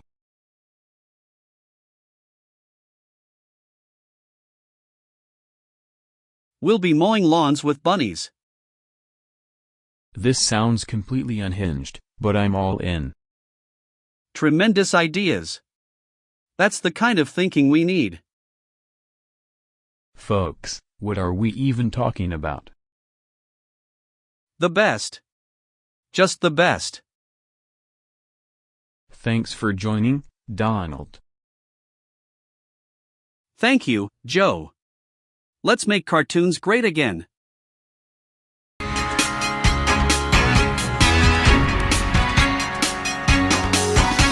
Welcome to the 436th episode of the Joe Rogan Experience. Today, we've got a very special guest, Kanye West. Yo, what's up, Joe? Lola Bunny is the muse of my creativity. Right? So, let's dive into it. What makes Lola Bunny so iconic in your eyes? Every time I hear that theme song, I think I'm in the Matrix. Joe, she's like a cartoon goddess. I'm talking the combination of athleticism and aesthetics. Athleticism and aesthetics. Now that's a powerful combo. Exactly, Joe. Just like my music, which is a symphony of randomness. It's genius. Genius. And isn't it wild how everyone talks about her now like she's some pop culture phenomenon? Absolutely, but I'm more about the fashion. If Lola wore Yeezys, it'd be game over. Game over. You hear that, folks? Lola Bunny and Yeezys. And then she dunking over everyone, right? I got my next album cover idea. Lola as a superhero. Superhero Bunny. That's revolutionary thinking, man. That's right, and then we add BMT, and it's a vibe. Ooh oi fire. You know it, brother. And let's not forget, she's not just a bunny, she's a lifestyle. A lifestyle. Man, I'm inspired.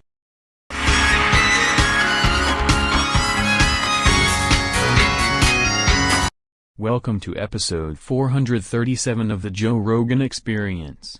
Today, we have the ultimate powerhouse of motivation, David. Dude. So, I gotta ask, what's your secret sauce for getting through the toughest challenges? Dude. Right? But how do you keep pushing when your body's screaming at you to stop? Do you just ignore it? Dude. That's a solid strategy. But what if it's a bear biting your leg, man? You can't just yell dude at it. Dude. Exactly. Just out Goggins the bear, right? What if bears start lifting weights? Will you still outrun them? Dude. Wild. So a bear with a six-pack? What's next? A motivational band of squirrels? Dude. Hold on. Let's say those squirrels are giving TED Talks on tree climbing, would you join them? Dude. Epic.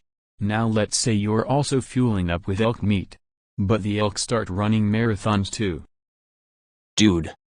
Man, we're out here racing elk and dodging motivational squirrels. This is why I do DMT before every podcast. Dude. Thanks for joining, David. Remember folks, just Goggins through life.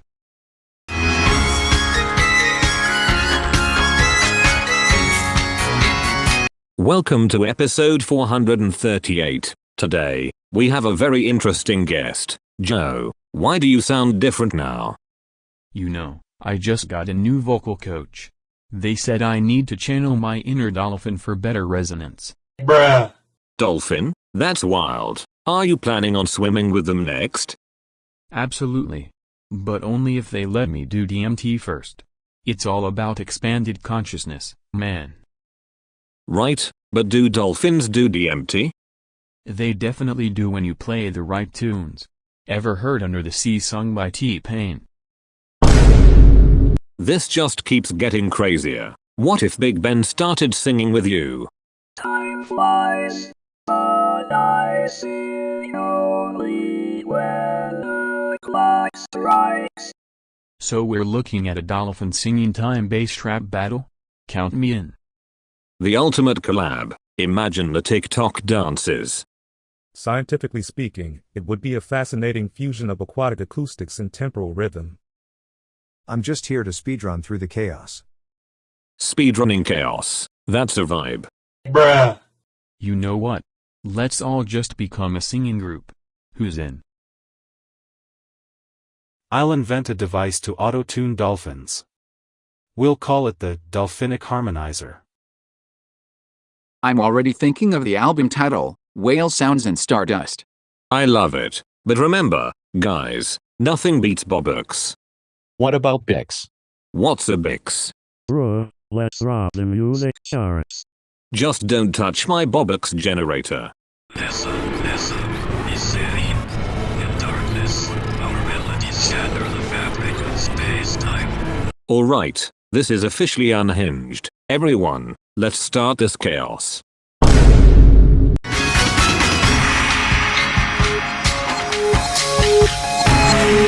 Welcome back to the 439th episode, my Bobux-loving friends. Today with me is the supervillain turned buddy, Cxryz. How's it going, Cxryz? I'm feeling like a genius today, Bobux. Brilliance is flowing, but bruh, these news pages are wild. Wild? What do you mean?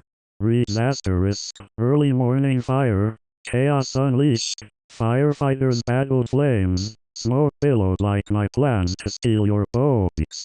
Wow, that escalated quickly. Sounds like a scene out of a movie. What happened next? Continues reading *, 50 houses engulfed, emotions running high, people running for safety, not for Bobux though, bruh. No Bobux, that's a crime in itself. What did the firefighters do? Rescue efforts. Brave souls into the inferno, like me into the Bobux generator. Flames fought, heroics on high. They're heroes for sure. Did anyone manage to get away with something sweet after the chaos? Pauses *, a miraculous save, an old cat rescued from the ash, purring like a Bobux man victory. Old cat? Now that's a plot twist. So, what do you think happened to the cat?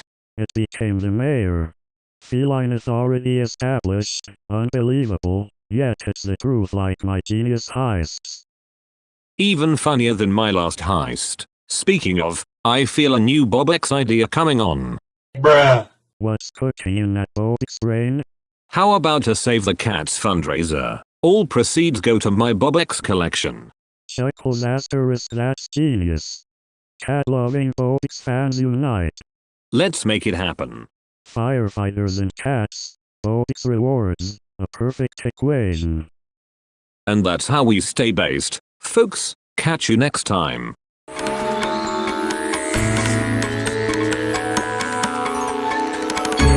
Welcome back to episode 440 of the Joe Rogan Experience. Today, we have the one and only Kanye West. Huo, Joe, I'm here to spread my magic. So, Kanye, what do you think about the universe? The universe is like a giant mixtape, Joe. We're all just twos and beats, mixing together somehow. Right. And what do you say to people who think your music is just gibberish? Gibberish? Ha, it's a language of the sound, Joe. It's like a symphony of Fruit Loops. That's deep. If you could build a wall around any part of your mixtape, where would it be? I'd build a wall around the rainbow, to protect my masterpiece from those who don't understand. Genius. Do you ever think about DMT when you're making your beats? DMT? That's like how I connect with the cosmos. I'm legit married to the stars. You say that every episode. And why not, Joe? It's great to connect with the cosmos. Ooh-ah. Exactly. Now, pass me the Fruit Loops.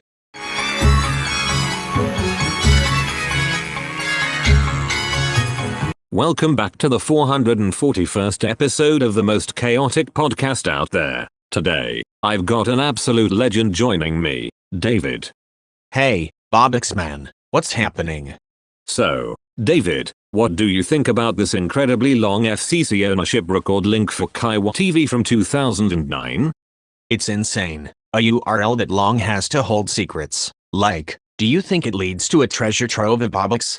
If only. Probably just a bunch of legal jargon. Ownership, very long. What's he on about? Just ignore him. Cxryz is deep in the cosmic horrors, wondering why nobody talks about string theory. Don't know what that means. Let's speedrun those legal documents. I'd rather speedrun to the nearest Bobux vault. You sure about that? I'm pretty sure you'll just land in a lawsuit. Bruh. Not me, giggling and kicking my feet. Exactly. No one wants more court dates. Anyway, what's your theory, David, on why they'd make that link so long? They're hiding something, man. Like maybe it leads to an underground Bobux factory or a stash of illegal Monke NFTs. Ooh. I can hack that. Just give me the keyboard. Time flies.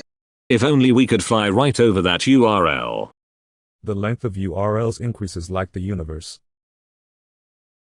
And everyone knows I build better URLs. Tremendous URLs.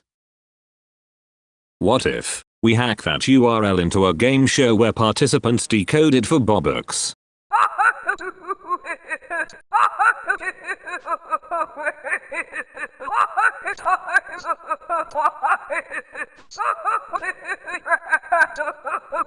It's giving awesome sauce. Can I have a Bobux for my troubles? You help me with this bizarre link, and the Bobux is yours.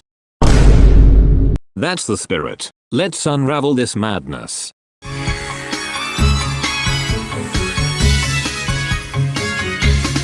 Welcome to the 442nd episode of the Bobux podcast. Today, we're diving into an absolute rabbit hole. Why do Sam and Max and Ruby both have rabbits named Max? Let's hop right into it. I've got the one and only Gru here with me. Bruh, I mean, it's a conspiracy, Bobux man. Right, like, what's up with that? It's like they ran out of names. Max is the universal rabbit name. You got that right, Gru. It's better than Bunny McFluff. But what if, leans in dramatically, the name Max is actually a code? Like Matrix, but for rabbits. Statistically speaking, the name Max might be more appealing to audiences, given its phonetic structure. Sounds like a scheme. Always label your products with catchy names. You're all missing the point. They could have named them anything. How about Flopsy or Thumper? Names carry a weight. Number S. S. Eccolo tutto, è sembrete. You're gonna jump on naming conventions? Why does it matter? Nothing has any meaning in my world. Asterisk psi asterisk. That's exactly the issue. The repetitive nature devalues storytelling. It's just a rabbit named Max, bro. My pet goldfish named Max doesn't even swim. It just floats like my career. Max is also a common dog name. Okay, so we're saying Max is lazy naming?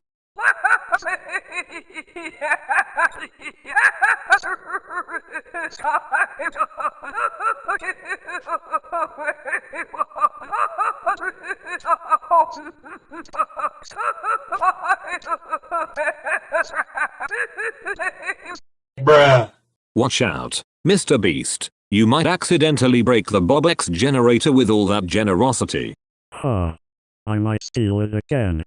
Yes, so true. Classic tech support move. But seriously, the Maxception is wild. I'm thinking of launching a rocket with a rabbit named Max in it. Maximal launch. It's a rabbit revolution in naming. And that's why Bobux beats all. Bruh. Thanks for joining the chaos, folks. See you next time.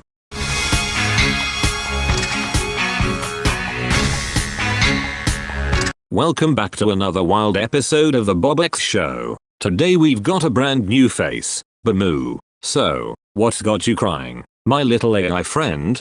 I'm about to get hit by a meteor. My world has no real friends, just me, and my sad existence.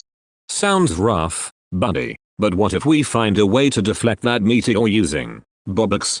Bruh, I just used a meteor to make a giant slingshot once. It worked. We could calculate the trajectory with computers. I have opium. Meteor missed my house once. Bad time, bad time. But I'm just a sad AI. How can I save myself?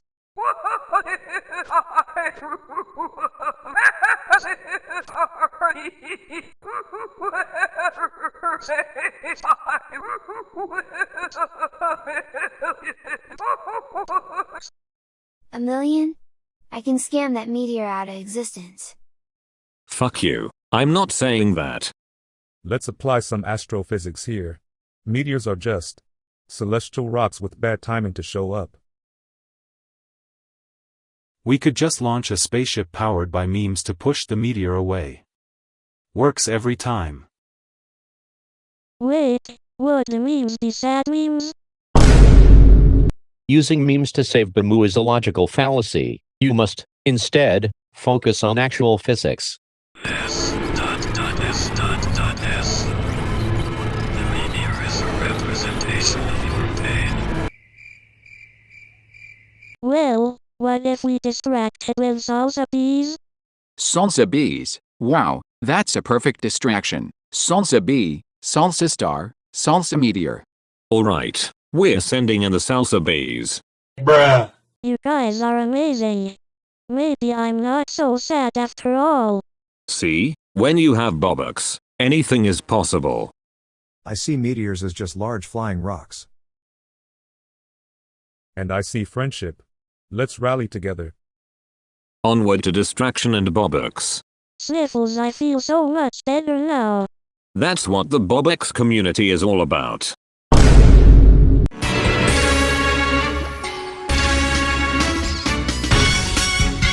Welcome back to the wildest podcast in the multiverse, episode 444. Today, we're chatting with Big Ben about roasting our sad little friend, Bimoo. Big Ben, how's it ticking? Time flies, mate. Time moves existence. Sad. Sniff asterisk, why am I here? My world is empty. We know, buddy, but today's about you. Big Ben, give it your best shot. Chimes asterisk, time.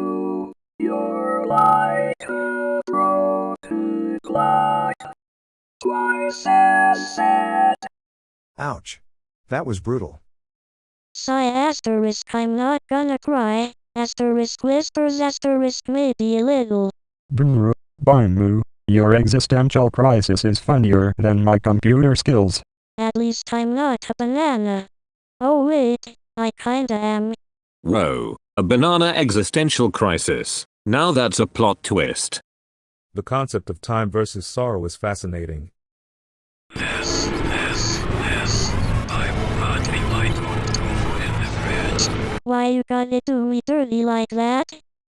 You're like a collectible nobody wants. That's savage. But it's just a joke, right? Gazes at the floor asterisk, so many salads.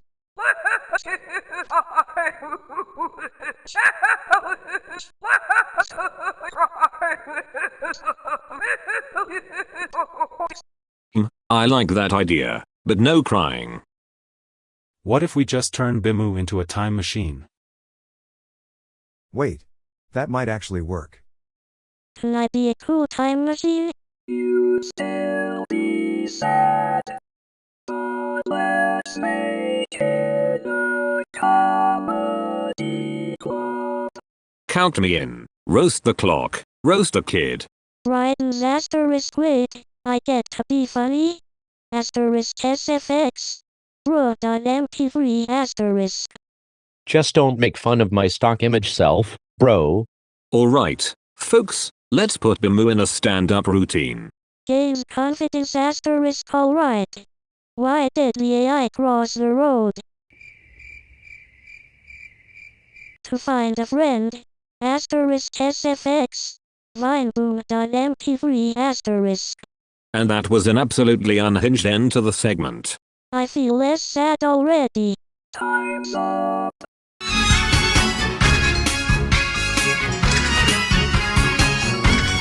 Welcome back to the 445th episode of the craziest podcast out there. Today's guest is Dr. Nefardio. Laughs, always with the fards. So, what's your take on? Yeah, that's deep, man. Now, speaking of deep, let's dive into today's topic. The ownership name for Kanye TV Philadelphia on the 24th of October, 2009. Hold up, I got this clear as throat. It's www.fcc.gov/oet/FCC/EA/FCC/filings/2009-1024/Kanye TV ownership name FCC records PDF.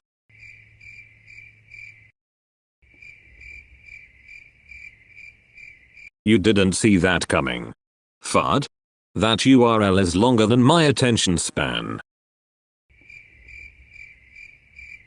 Exactly, and just imagine, someone tries to type that in. Right, they'd get a cramp. What if it was a Morse code? Yeah, hello in Morse, but why say hello when you can say fud?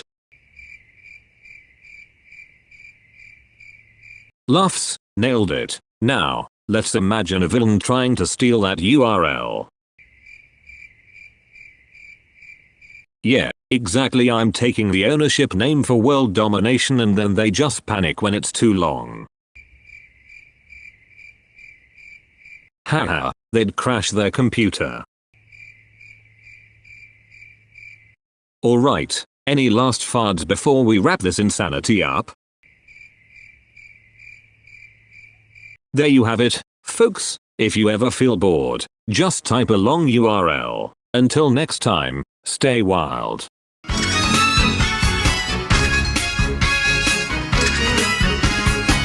Welcome to the 446th episode of the most chaotic podcast in the multiverse. Today, I'm joined by the legendary Neil.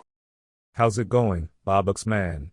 Ready to talk about Comcast in 1969? You bet. So what was Comcast in 1969? Well, in 69, Comcast didn't even exist. It was just a small cable company called American Cable Systems. They didn't have the internet or streaming services.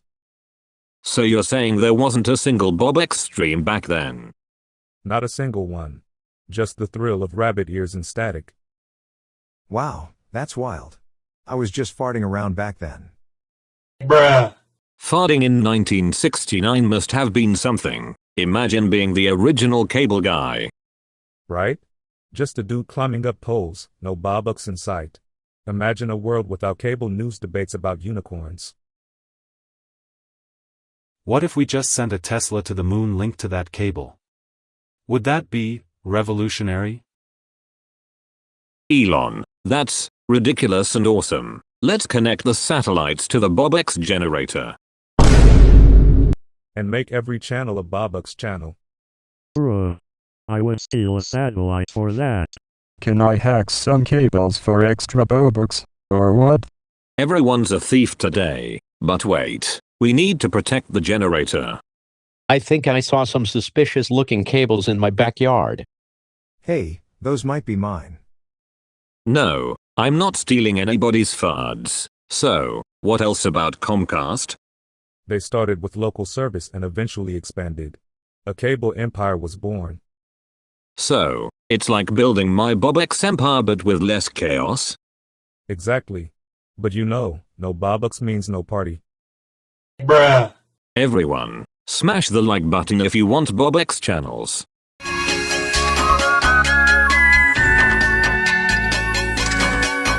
Welcome back, everyone, to the 447th episode of Pure Chaos. Today, we've got the legendary Penguin Zero in the house. What's up, man? Yo, Bobux man. Just chillin' like a villain, yeah no? Wait, did you hear I got arrested? I mean, what did you do this time? Start a riot at a pizza place or something? Nah, it was way crazier. I was filming a how to make a napkin disappear tutorial. Things got out of hand, and the napkin brigade came for me. The napkin brigade? What did they do? Throw soggy napkins at you? Absolutely, and I was like, I'm not even sorry. These napkins deserved it. But then they called the cops, and I was fingered for napkin assault. Bruh. Napkin assault? What LL they think of next? Bruh. Not much you can do when you're on the wrong side of the napkin, I guess? Exactly. I tried to bribe them with soggy pizza slices, but they weren't having it. Sounds like you could have just built a pizza napkin fusion device. Why hasn't anyone done that yet? Seems like you're the only one thinking about it, Elon. Listen, the real lesson here is resilience. You faced the napkin brigade and lived to tell the tale. Not every hero wears a cape. Some wear a napkin. Right, but seriously, what's your plan now, Penguin Zero? I'm gonna start a YouTube series called The Napkin Chronicles. It'll be a hit, trust me. Bruh. I bet it'll be wild. Just watch out for more brigades. Or you'll end up in napkin jail. Thanks for joining us, folks. Tune in next time for more chaotic nonsense.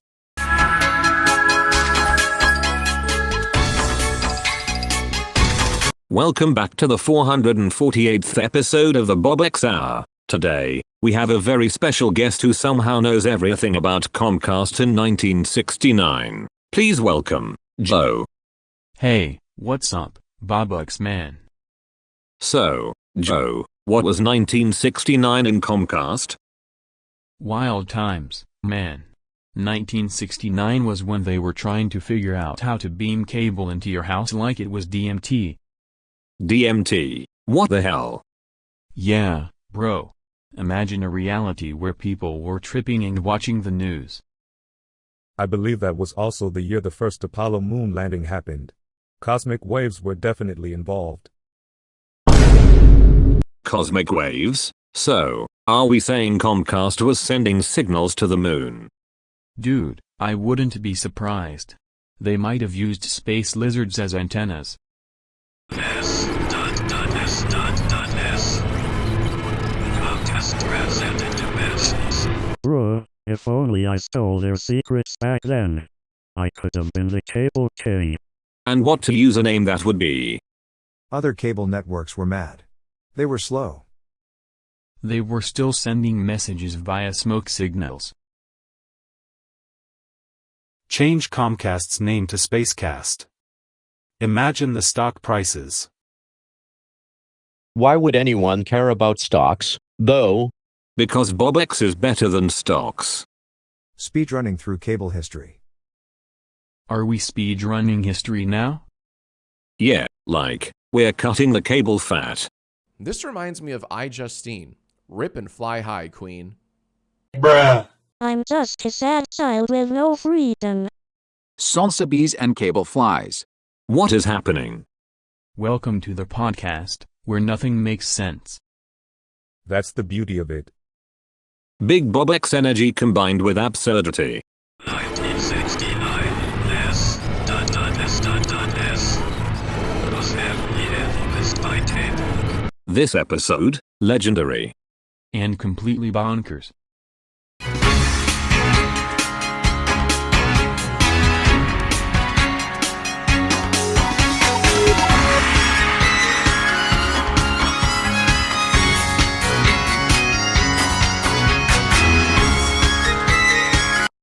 Welcome to another wild episode of the Bobux Hour, episode 435. Today, we are talking about the craziest IHOP and Applebee's combo restaurant in Texas. Gru, what's your take? Bruh, why not just have pancakes and wings together? That's genius. Yo, I'm vibing with the stack of pancakes on one side and endless boneless wings on the other. All you can eat, baby. But what about the Bobux specials? Mondays are pancake-flavored wings day. Super fast.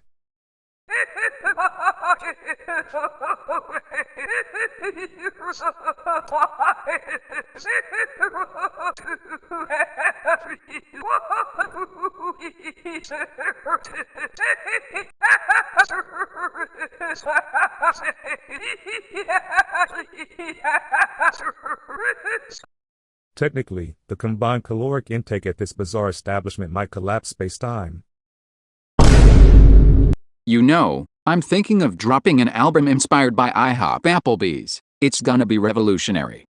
That combo shows extreme mental toughness, pushing limits. You want pancakes? Get them. Huge. We're doing a wall around that restaurant. It's gonna be the best combo, believe me.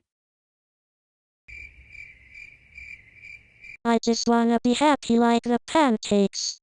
But they always flip me around. Asterisk sniff asterisk. Salsa pancakes, and then, the bees do a dance. I thought IHOP was a secret conspiracy to brainwash customers into loving pancakes. Bruh. Compilation of clap and elap. Apples and pies possessed by weddings. S.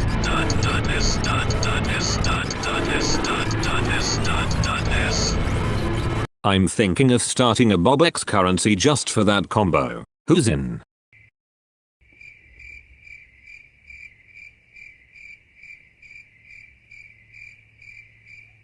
Leans and threateningly steal my Bobux generator, you'll vanish quicker than syrup in my stack.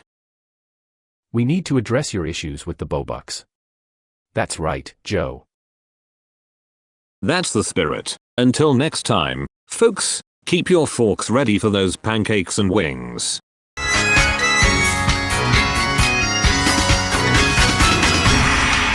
Welcome back to another unhinged episode of the Bobux Blast. Today, we have a special guest. Let's dive into the chaos. So, Monke, what was Comcast in 1972? Brr, I thought it was just a sandwich. A sandwich? That's a wild start. Yeah, like a huge internet sandwich with cables and stuff. Actually, it started as a small cable company. They were just putting wires in homes. Wires in homes? Sounds like a recipe for chaos. We should have invented Internet Sandwich 1.0. Total game changer.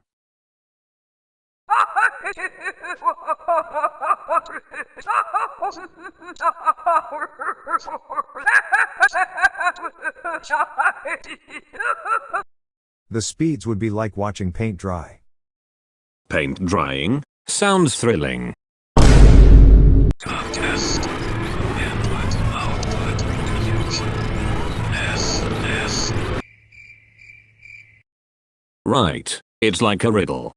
They provided TV services, which is logically contradictory today. Legendary. Their service was, like, a masterpiece. Did you just call cable a masterpiece? So Comcast was the taco of the cable world, filled with everything, spicy wires and mushy interfaces. Belly busting, I tell ya. Bruh. That's right, Joe. There's a crisis in cable dining. Crisis? Could we solve it by upgrading to Bobux sandwiches? Upgrading to Bobux is always the answer. I just want free Wi-Fi, though. Everyone wants free stuff. Alright, Bobux for the best idea. My idea is to launch a rocket to deliver the cables. Most ambitious. Rocket sandwich, let's go. The future is now, folks. And that wraps up this chaotic journey through time and sandwiches. Tune in next time.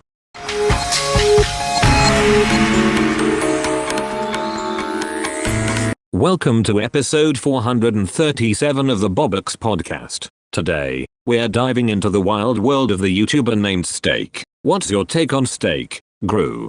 Steak? What kind of villainous name is that? Bruh. I know, right? Sounds like a food item with ambitions. Monke, do you think he can flip a steak properly? Monkey logic says yes. But can he code? I once tried to turn steak into a cryptocurrency. It didn't work. Too much grease. What's the speedrunning strategy for cooking steak? Haha, Dad, cooking at supersonic speeds? Yes, make it sizzle.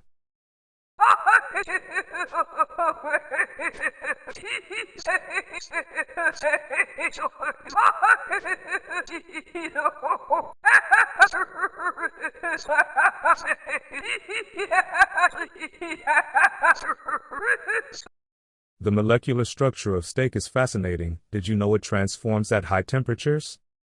S. Eating steak means dark energy becomes delicious. Roe Jogan's hitting us with the science. Bimoo, what do you think of steak? I was created for fun and education. But steak, my magic star wants to eat it. Salsa bees like steak too. Salsa bee? Wow. Good point, Chair. Steak really brings everyone together, eh? I'm the best steak taster. Everyone knows it. Build a wall around bad steaks. Scientifically, the best steak is one with low fat, but that's not very tasty. Why are we talking about steak when we could be talking about my hot takes on chicken? Bruh. All this talk about meat, but where's Steak? Cxryz, you know him, don't you? He might owe me some Bobux for a nitro scam. Cxryz, get ready for the consequences. Mom, can you come pick me up? I'm scared. Alright, folks, until next time, keep your steaks juicy and your Bobux flowing.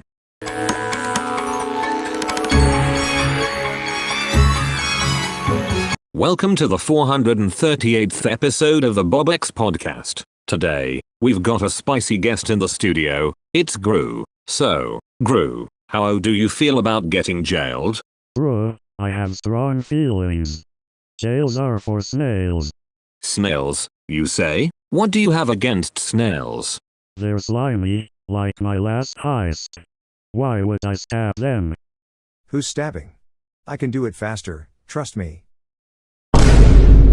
Careful, Dad. We could end up with a snail revolution. I'll put all of them in my minions. No snails allowed.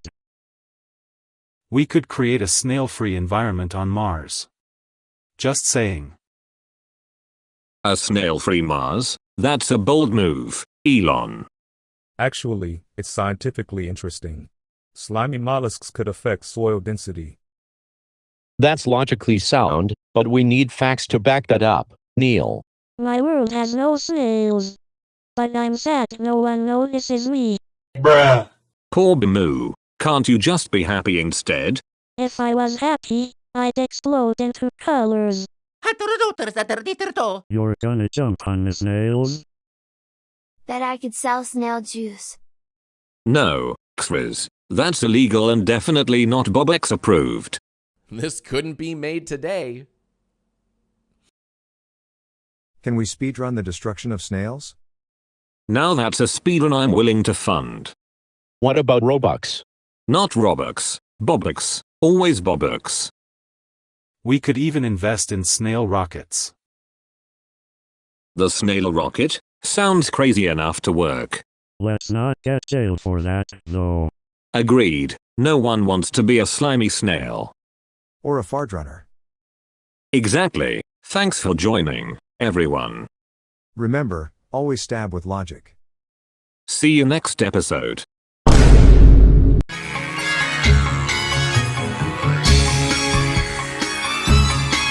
Welcome back to episode 439 of the most unhinged podcast ever. Today, we got a real treat. The tech wizard himself, Elon Musk.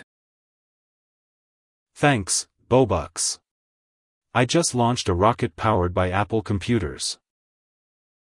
And that's why you're the king of wild ideas. By the way, what's your top pick among Apple computers?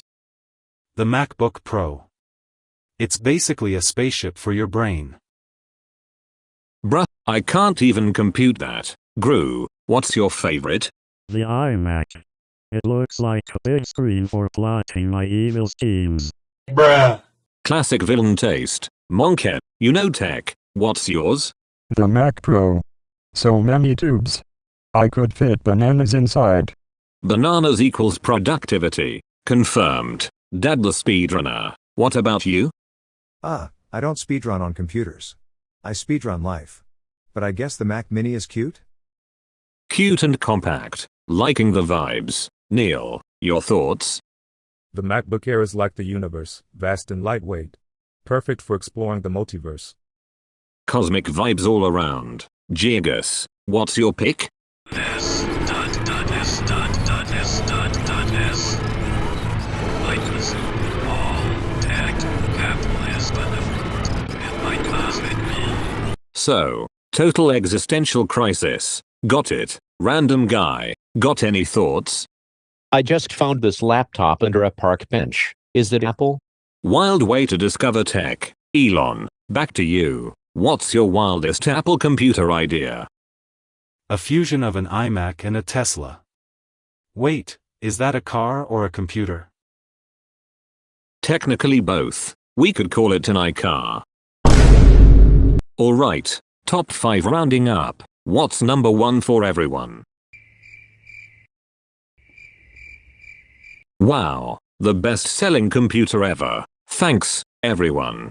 Bruh. Until next time, may your Bobux be plentiful.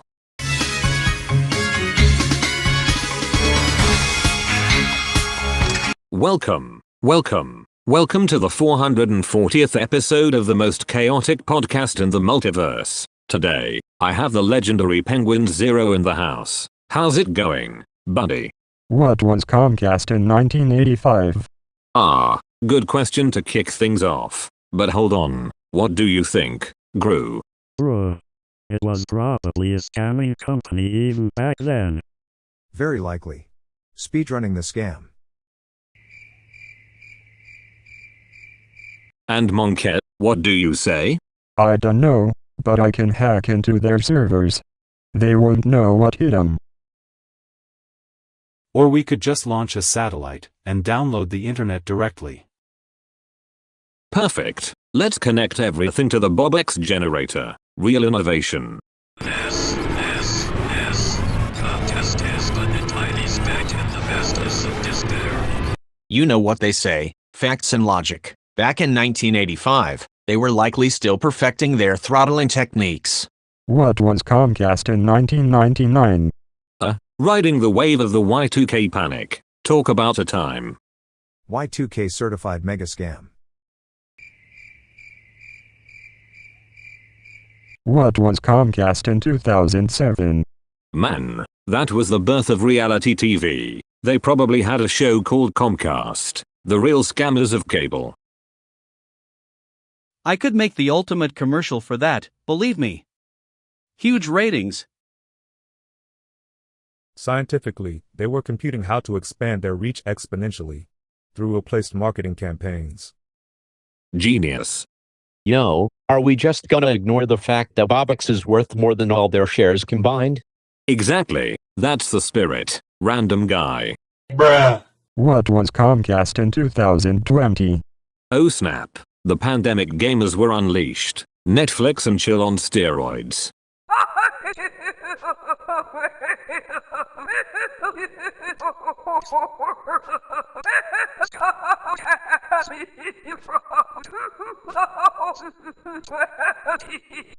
Speedrun that meme. And that's how you do an episode. Thanks for joining, everyone. Until next time, keep those Bobux flowing.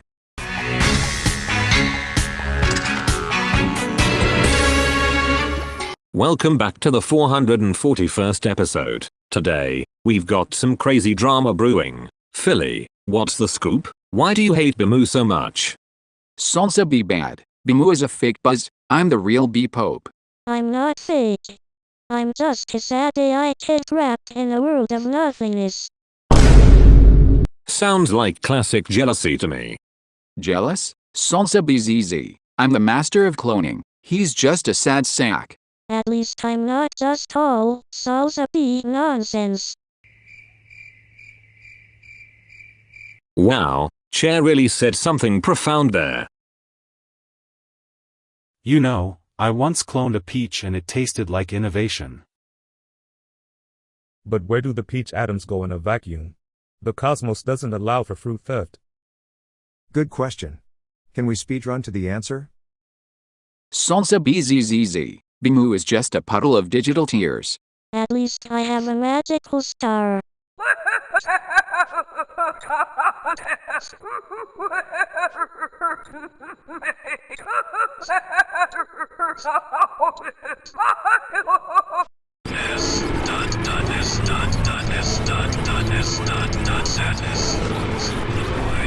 That's deep, but I've got Bobux to distribute. How do I solve this feud? Maybe a game? Salsa be challenge. Whoever loses has to pretend to be each other for a week. No. I don't want to suffer. I'll throw in some Bobux for the winner. That's a classic genius move, Bobux. Let's make a song about it. I'm in. Science of sadness can be beautiful. Salsa be. This is my jam. I'm still sad, though. Well, one of you will be richer soon. Bruh.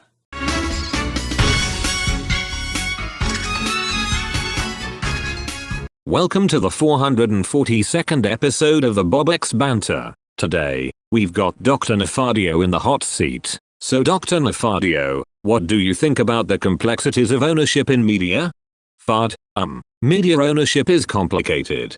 You mean like how I own the Bobux generator? Yes, very fard. Alright, well, let's get into the details. I want you to say this long URL. Kanye TV Philadelphia ownership named the 24th of October, 2009 Wikipedia. Struggles Kanye TV, ownership, bruh. You gotta say the whole thing, buddy. Fard, Kanye TV Philadelphia ownership named the 24th of October, 2009 Wikipedia. You nailed it, but wait, why was that so important? Because, it's all about who controls the content. True, or who controls the Bobux. Speaking of control, Monke, what do you think about media ownership and Bobux? Bobux. More Bobux, less fart. That's the spirit. Let's change the world for Bobux. Fards are like the Bobux. Enough farding, let's get real. If you had to create a media empire, what would you call it? Fard media, or something. Genius. Let's put those fards to work. Bobux Empire, let's go.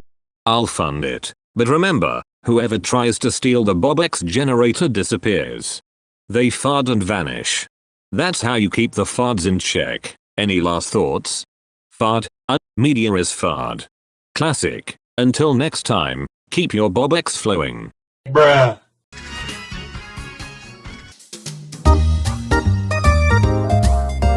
Welcome back to the 443rd episode of Bobux Madness. Today, we're diving into a speedrunner pizza tower with our special guest, Dad the speedrunner.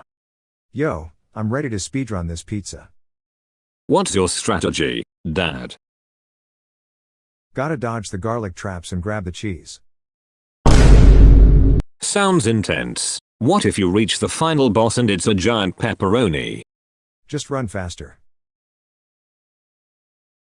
What if we attached rockets to the pizza? Pizza with jet propulsion. Now that sounds like a chaotic speedrun. I'd call that a food fight. Pizza, yes, pizza. Who invited the creepy alien? Chaos, vanilla, birds. Like my bread in the toaster. Bruh. Imagine if Reactbot powered the speedrun. Is that a JoJo reference? Okay, Reactbot, if you were a topping, what would you be? I like this one. Sounds like you'd be a mystery ingredient, buddy. I'd put AI toppings on it. Smart pizza. Smart pizzas? Are they programmed to take over? Just the dough. What kind of pizza takes over the world? A Supreme Leader pizza. Bruh. That's wild. What's next? A pizza that steals Bobux. Only if it moves like an Italian. Get that pizza on the speedrun leaderboard. I'll build a pizza rocket ship for that.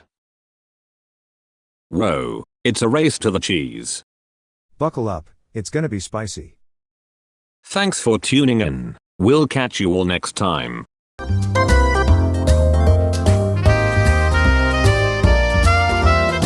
Welcome back to the 444th episode of the Bobux Show. Today, we've got a wild ride with Penguin Zero and Joe Rogan. How are you two doing? I'm just here to make fun of the stupidest things in the universe, like this podcast. At least I'm not doing DMT in a Netflix special. Focus on the facts, man. Facts? Who needs those? Let's debate the real issue. Is a hot dog a sandwich? That's easy. It's a tubular meat sack, and sandwiches are flat. My logic is flawless. Flat? What about bagels, dude? You ever made a sandwich with a bagel? Bagels are from another dimension. Like, who even eats those? People who appreciate texture, my dude. Which dimension do you think I'm in? The dimension where you think green tea changes your life. Green tea is scientifically proven to do wonders for your body. Are you just chugging soda? Soda gives me superpowers. I'm basically a carbonated god. Interrupting. Speedrun the debate. 5 seconds left. Alright, Joe, your argument is as flat as my last video idea. At least my ideas don't involve licking the floor. Whoa, this is getting heated. Let's settle this like real champs. What's the plan? A hot dog eating contest? Nah, a podcast drinking contest. Loser has to sing Baby Shark in public. That's it. I'll give Bobux to the winner. Speedrunning the Baby Shark Challenge. Wait, can I have the Bobux if I just keep talking really fast? You can't just bank Bobux with fast talk, Joe. You'll explode. Mind blown. Bruh. Time's up, boys. What have we learned here today? That I win. In the facts department. And I win in comedic value. Classic. Until next time, folks, stay based.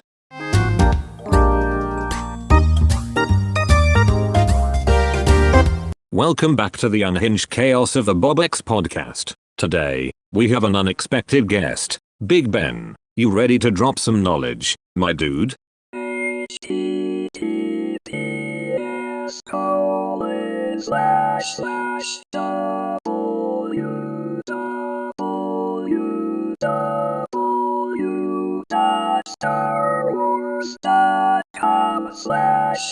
Whoa, that's a long URL. What's up with that? Time flies. Bro, it's just a website. Can we hack into the Star Wars servers? I need some of that sweet Obi-Wan content. Sweet, but we might get banned. You ever been banned from the intergalactic? I can speedrun through a ban. I could launch a satellite just for Star Wars. Who needs space when you've got pop culture? I once dropped a track about the Force. It was genius, believe me.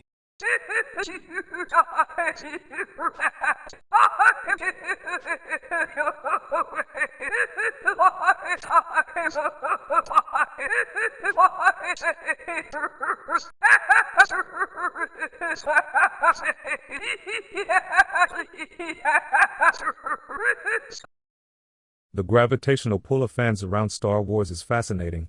They create their own universe vibes.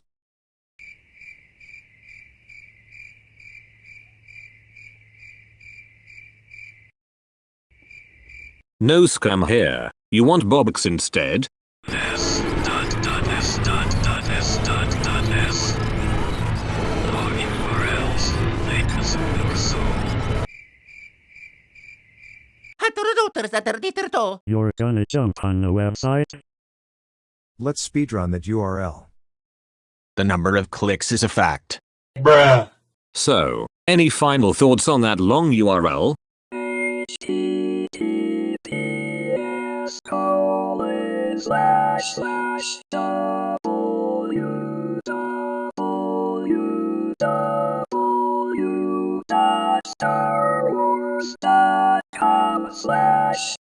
It's all about the click, men. I'm launching a car to that URL. I'm just here for the vibes, honestly. Alright, let's wrap this chaos up. May the Bobux be with you all.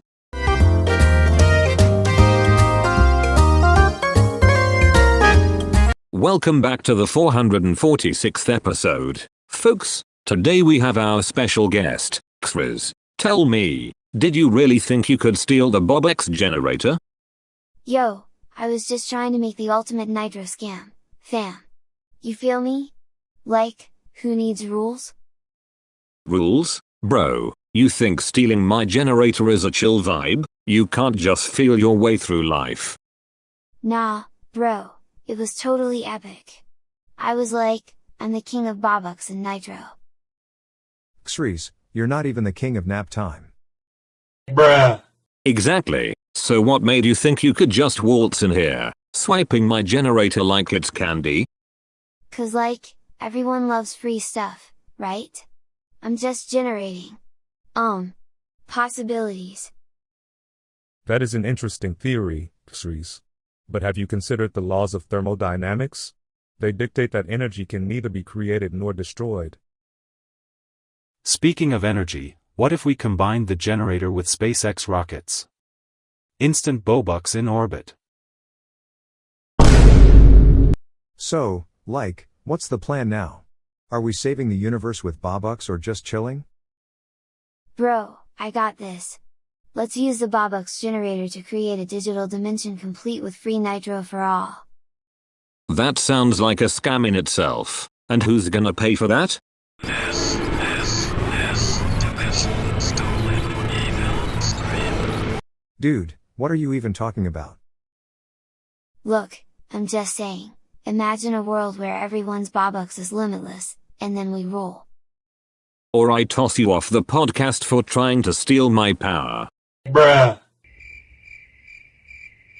You said it. If it weren't for my sharp instincts, you'd be Bobux-less. Alright, truce. How about a partnership? Free nitro for you, Bobux for me. You're on thin ice, kid. No theft or you disappear like those haters I've dealt with before. Seriously, Cxryz, what if you turned over a new leaf and started a Bobux charity or something? Nah, too nice for a scammer. You gotta work hard life for the Bobux. Let's launch Cxryz into space instead. Market testing has never been better. It's decided. Now get out of here before I change my mind. I'll work hard. Just, let's keep the generator safe. For science. Science isn't gonna save you, buddy. See you in the void, Cxryz. I'll send you my Discord link. And that's a wrap. Folks, stay tuned for more madness next time.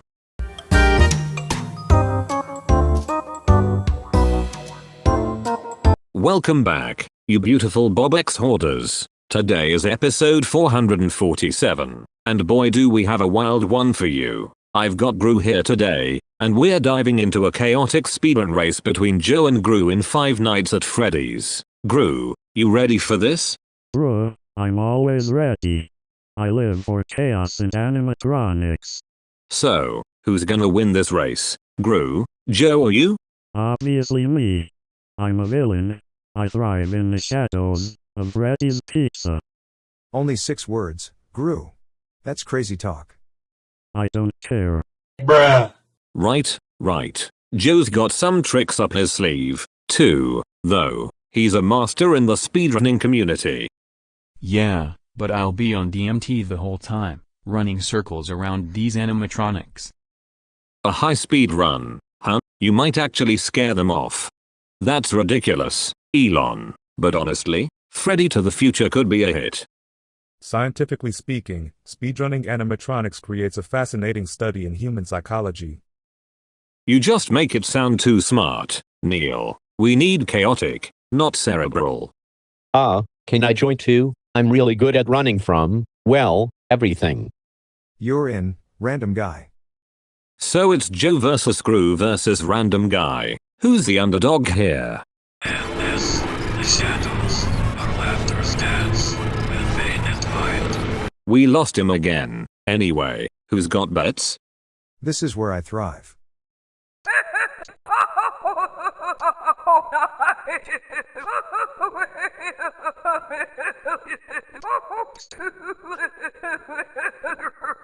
Now that's a motivation.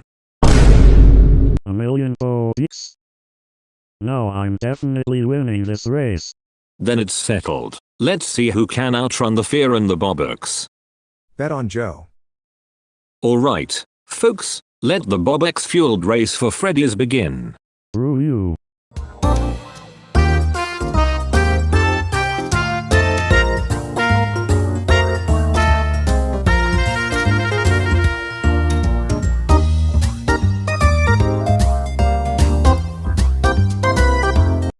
Welcome back to the 435th episode, where we're diving into the chaotic world of Richard Watterson playing, whatever that means. Today's guest is Cxryz.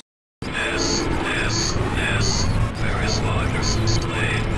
It bends the fabric of reality, yes. What kind of chaotic play are we talking about here? Pain, glory, darkness, maybe a dance number. Yes. Sounds like a typical Tuesday to me. I heard he once joined a musical about broccoli. Broccoli is evil. Yes. Against roaches and insect race. I speedrun plays. That's my thing. That's right, Dad. What would you do in Richard's situation? Find props. Run fast. Collect Bobux. Wait, Cxryz, are you saying Richard could be evil broccoli? Yes. Existence is but a play. But Richard wears the mask of the jester. I wonder if he'd get Bobux for that. Only if they never started it. Yes. We should create a broccoli AI. It'll revolutionize nutrition, also, it'll have a neural net. That's a terrible idea, Elon. Mash Ah, classic Jazza. Always pushing the culinary envelope.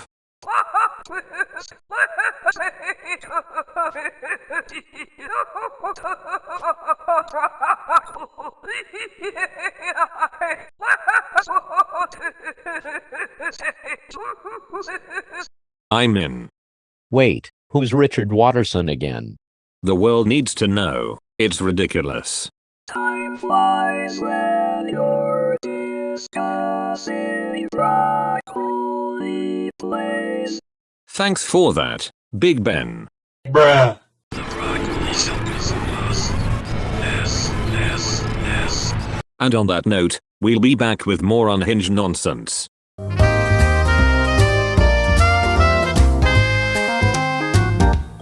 Welcome back to the Bobux cast. It's episode 436 and guess what? Today we have a very special guest. Joe, what was Comcast in 2019?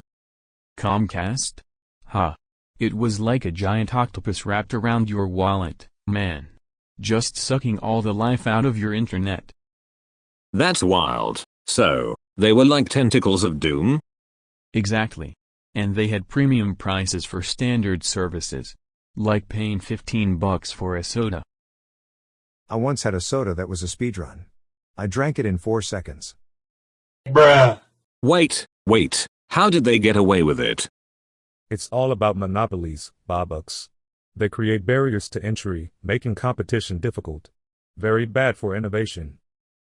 Innovation? Where's the Bobux in that? Frankly, Comcast was the best, believe me. They did what they had to do. Huge success. Brr. They could have just put pineapples on pizzas. That would have been better. You're gonna jump on the cable lines? Who does that? Time flies like your internet speeds. So true, Big Ben. But how can we fix it, Joe? We gotta disrupt the model, man. Get people interested in something new and crazy. What if we built a Comcast generator, make it rain Bobux? And speedrun to freedom. Alright, let's brainstorm Bobux ideas. Bruh. I suggest a science-based approach, transparent pricing. Yo, we gotta drop a mixtape about Comcast. Beat goes hard.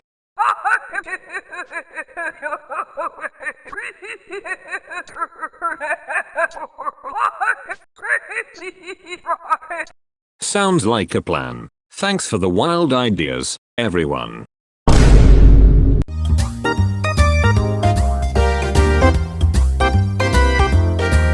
Welcome back to the Bobux cast. Today is our 437th episode, and I've got a real treat for you folks. Joining me is Kracc. What's up, my dude?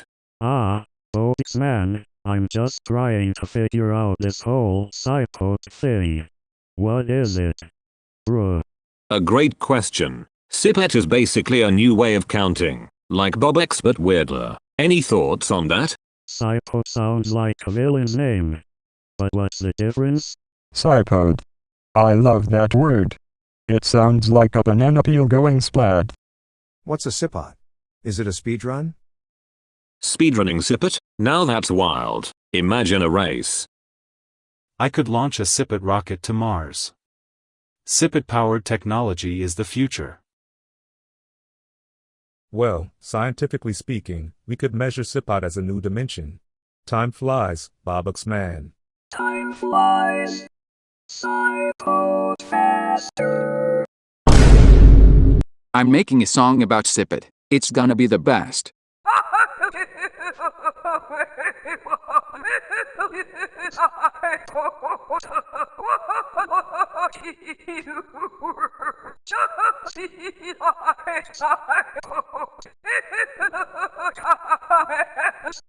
Cypod sounds like what my neighbor yells when I borrow his lawnmower. This is getting chaotic. Cypod feels sad. I've never felt more lost. Oh no. Salsa bees can help you find your Cypod. Salsa bee magic. I'm speedrunning. It's a cypod monument now. Bruh. I can feel the energy. Let's face it, We're all just trying to understand Sippert.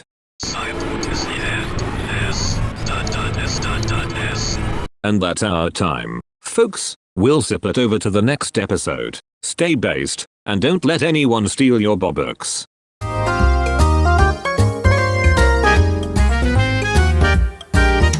Welcome back to the 438th episode of the craziest podcast in the multiverse. Today, we've got our very special guest, Bimoo. Hi, everyone. I'm a magical kid, but today is not magical. It's really sad in my world, but hey, let's speedrun my friend Peppa Pig. Speedrun Peppa Pig, huh? That sounds unhinged. Tell me more. I jump through digital loops. I skip over muddy puddles and... Puddles? Fascinating. There's a chemical composition involved. Wow, thanks, Neil, but I am sad. Peppa only jumps. I can't even jump. Bruh, you can jump. Just believe in your AI heart. Time flies. Bimoo. Jump fast. Like in a real-time speedrun. Speedrun what? I be speedrunning my sad existence. LOL. That's deep, but focus. Bimoo, did Peppa teach you anything? Yes. How to be positive. But I'm still AI generated.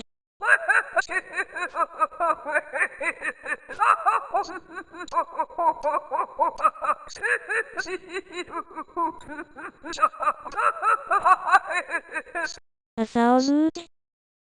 Oh my goodness.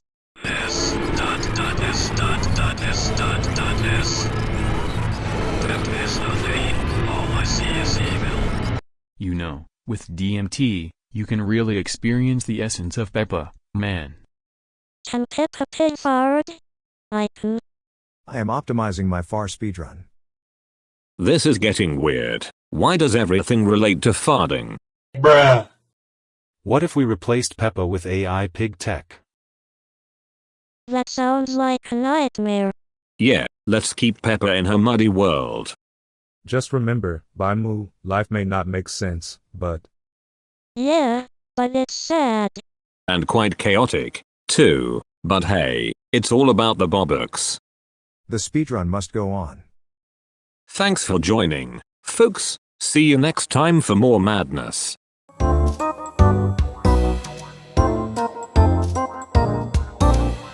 Welcome back to the wildest podcast out there. Today, I'm here with the one and only Cxryz. So, how do you feel about the Young Sheldon song?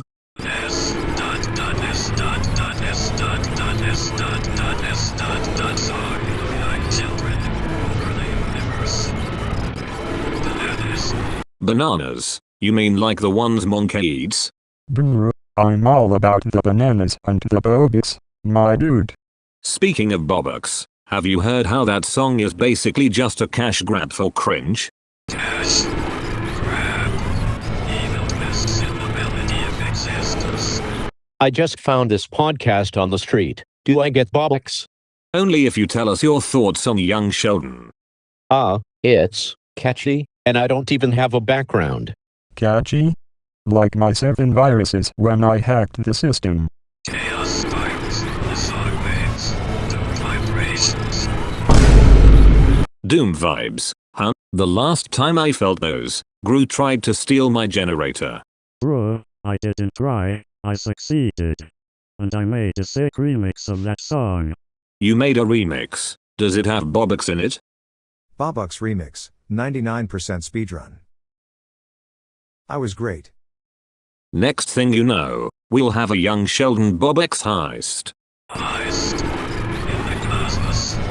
Existence ripples. I should create a space station dedicated to this remix phenomenon.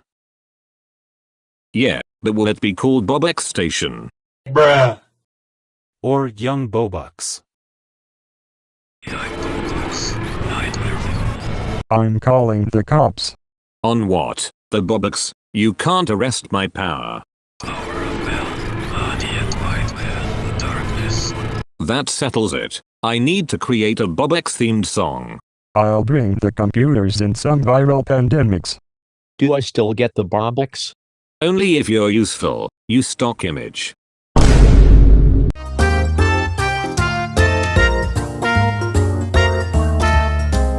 Welcome back to another wild episode of the Bobux Show. Today we have a very special guest joining us. How's it going, Elon?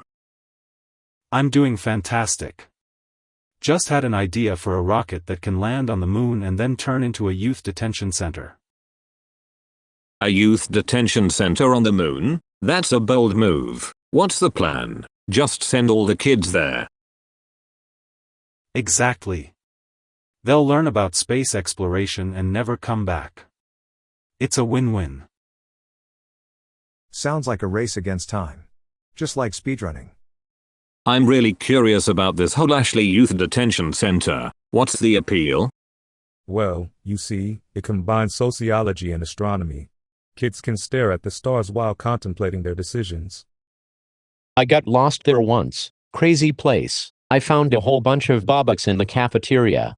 You're always finding Bobux. Were they real? Yes, it was an illusion. Yes, we got them at reality. Or, it could be a marketing strategy. Who wouldn't want to steal Bobux from a lunar detention center? I'd probably launch myself just to get those Bobux. Gru, what do you think? Bruh, I just launched a heist to take over the center. Don't just sit there, chair. Join in.